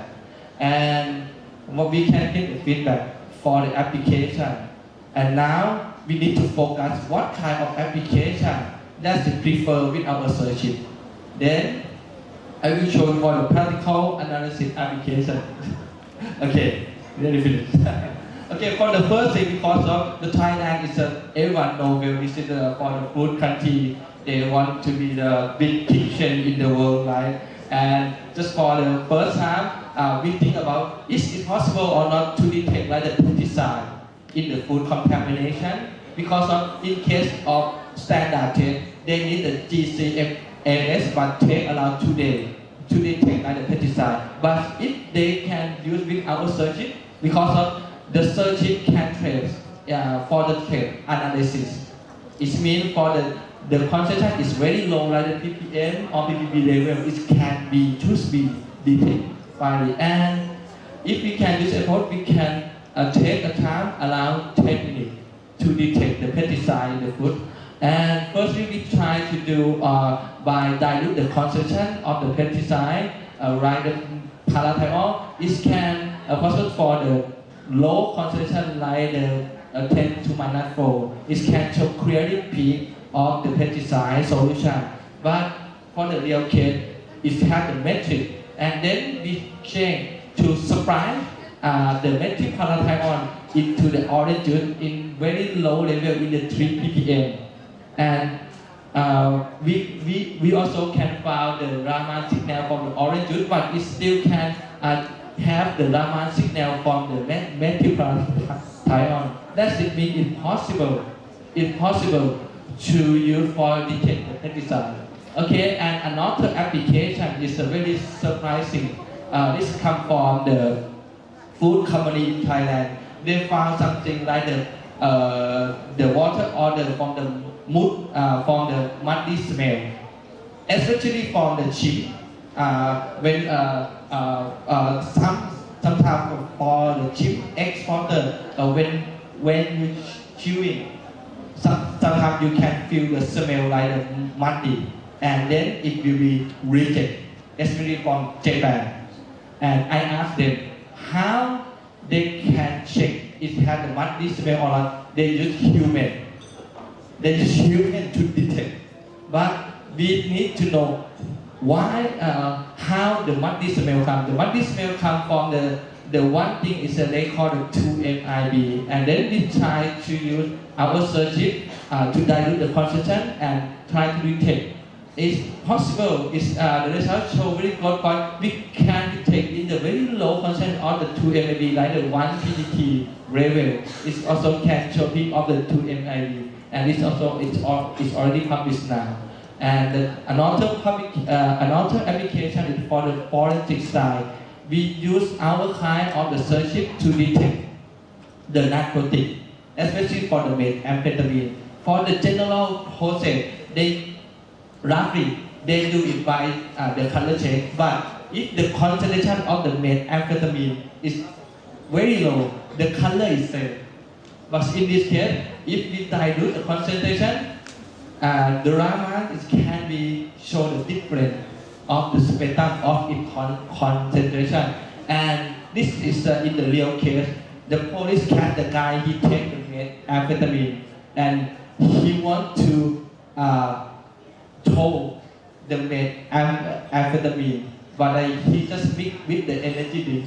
But in this case, it cannot classify by the color test.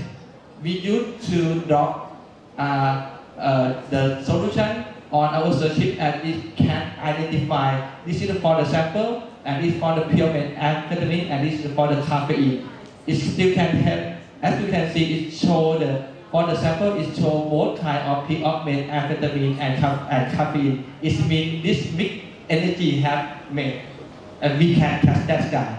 Yeah, because he wants to throw it. Yeah, he don't want the police catch him. Yeah, and another complex, we also try to detect in the urine. Yeah, and I asked one of my friends use his urine and try to put the dilute the content of the methamphetamine. And it's also quite difficult because of for the urine is very complex automatic for the body. Because of today you eat bird hamburger, and another day you need a fried chicken, something. When you take a piece, it's still some different and complex. In this part, we try to overcome by splicing some of the solution to subtract and measurement with the byproduct of the solution, and we can identify this one also. And the last application is for the biomedical detection, especially for the dengue. This is for the submerging research area. But in this case, as I said, to measurement for the bio device is very complex.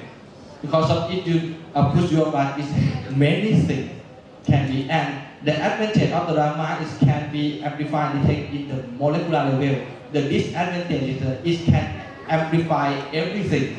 It's very difficult to distinguish which one is peak for the target of the molecule.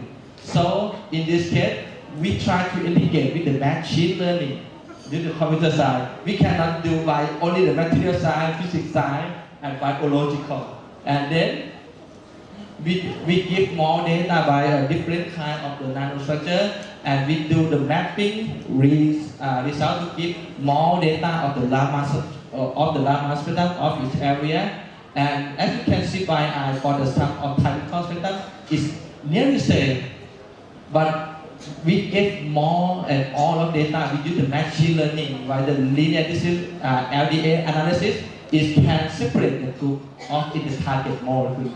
This is a very good point. And another application that we also do online now on the TB sensing, tumor. And as you can see by eye, for the health control of the Raman spectrum is nearly same. For the red line and black line is nearly same. But in this case, we also use the machine learning to training the data. And you can see for the test one, for the easy to understand, we can look at if the left circle, in this case, for the test one is the AT strand, it should be moved to the yellow, and the left one group should be moved to the green one. It can be matching, but it's not well. Now, we need to do more data. And in the future, if we can identify this one, we can give the library of the fingerprint of each molecule. And then we can send to the cloud. And then after we get the field test, we can give more, only maybe 5 or 10 spectrum of the Raman. And then we can mapping and we can identify exactly this is correct or not, just 2 or 4. Okay, and this is our conclusion. As I promised you, everyone hungry, I know. Okay, this is just my conclusion, and this is my interesting topic now. Okay, it's our acknowledgement for the third team. And okay, terima kasih. Okay, give the applause to Dr. Martin. Okay, we open one question because if you don't have any question, you will be there. That's the name of Mati in Bahasa. I know. Yes. Okay. Any question from? It's very interesting topic because nanotechnology is intersection between biology, physics, and also chemistry. So, if any question for this time? Keynote and invited speakers.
Thank you. Now we are in our lunch break. And for our keynote speakers, please enjoy the lunch provided for you downstairs on the first floor. And to all of our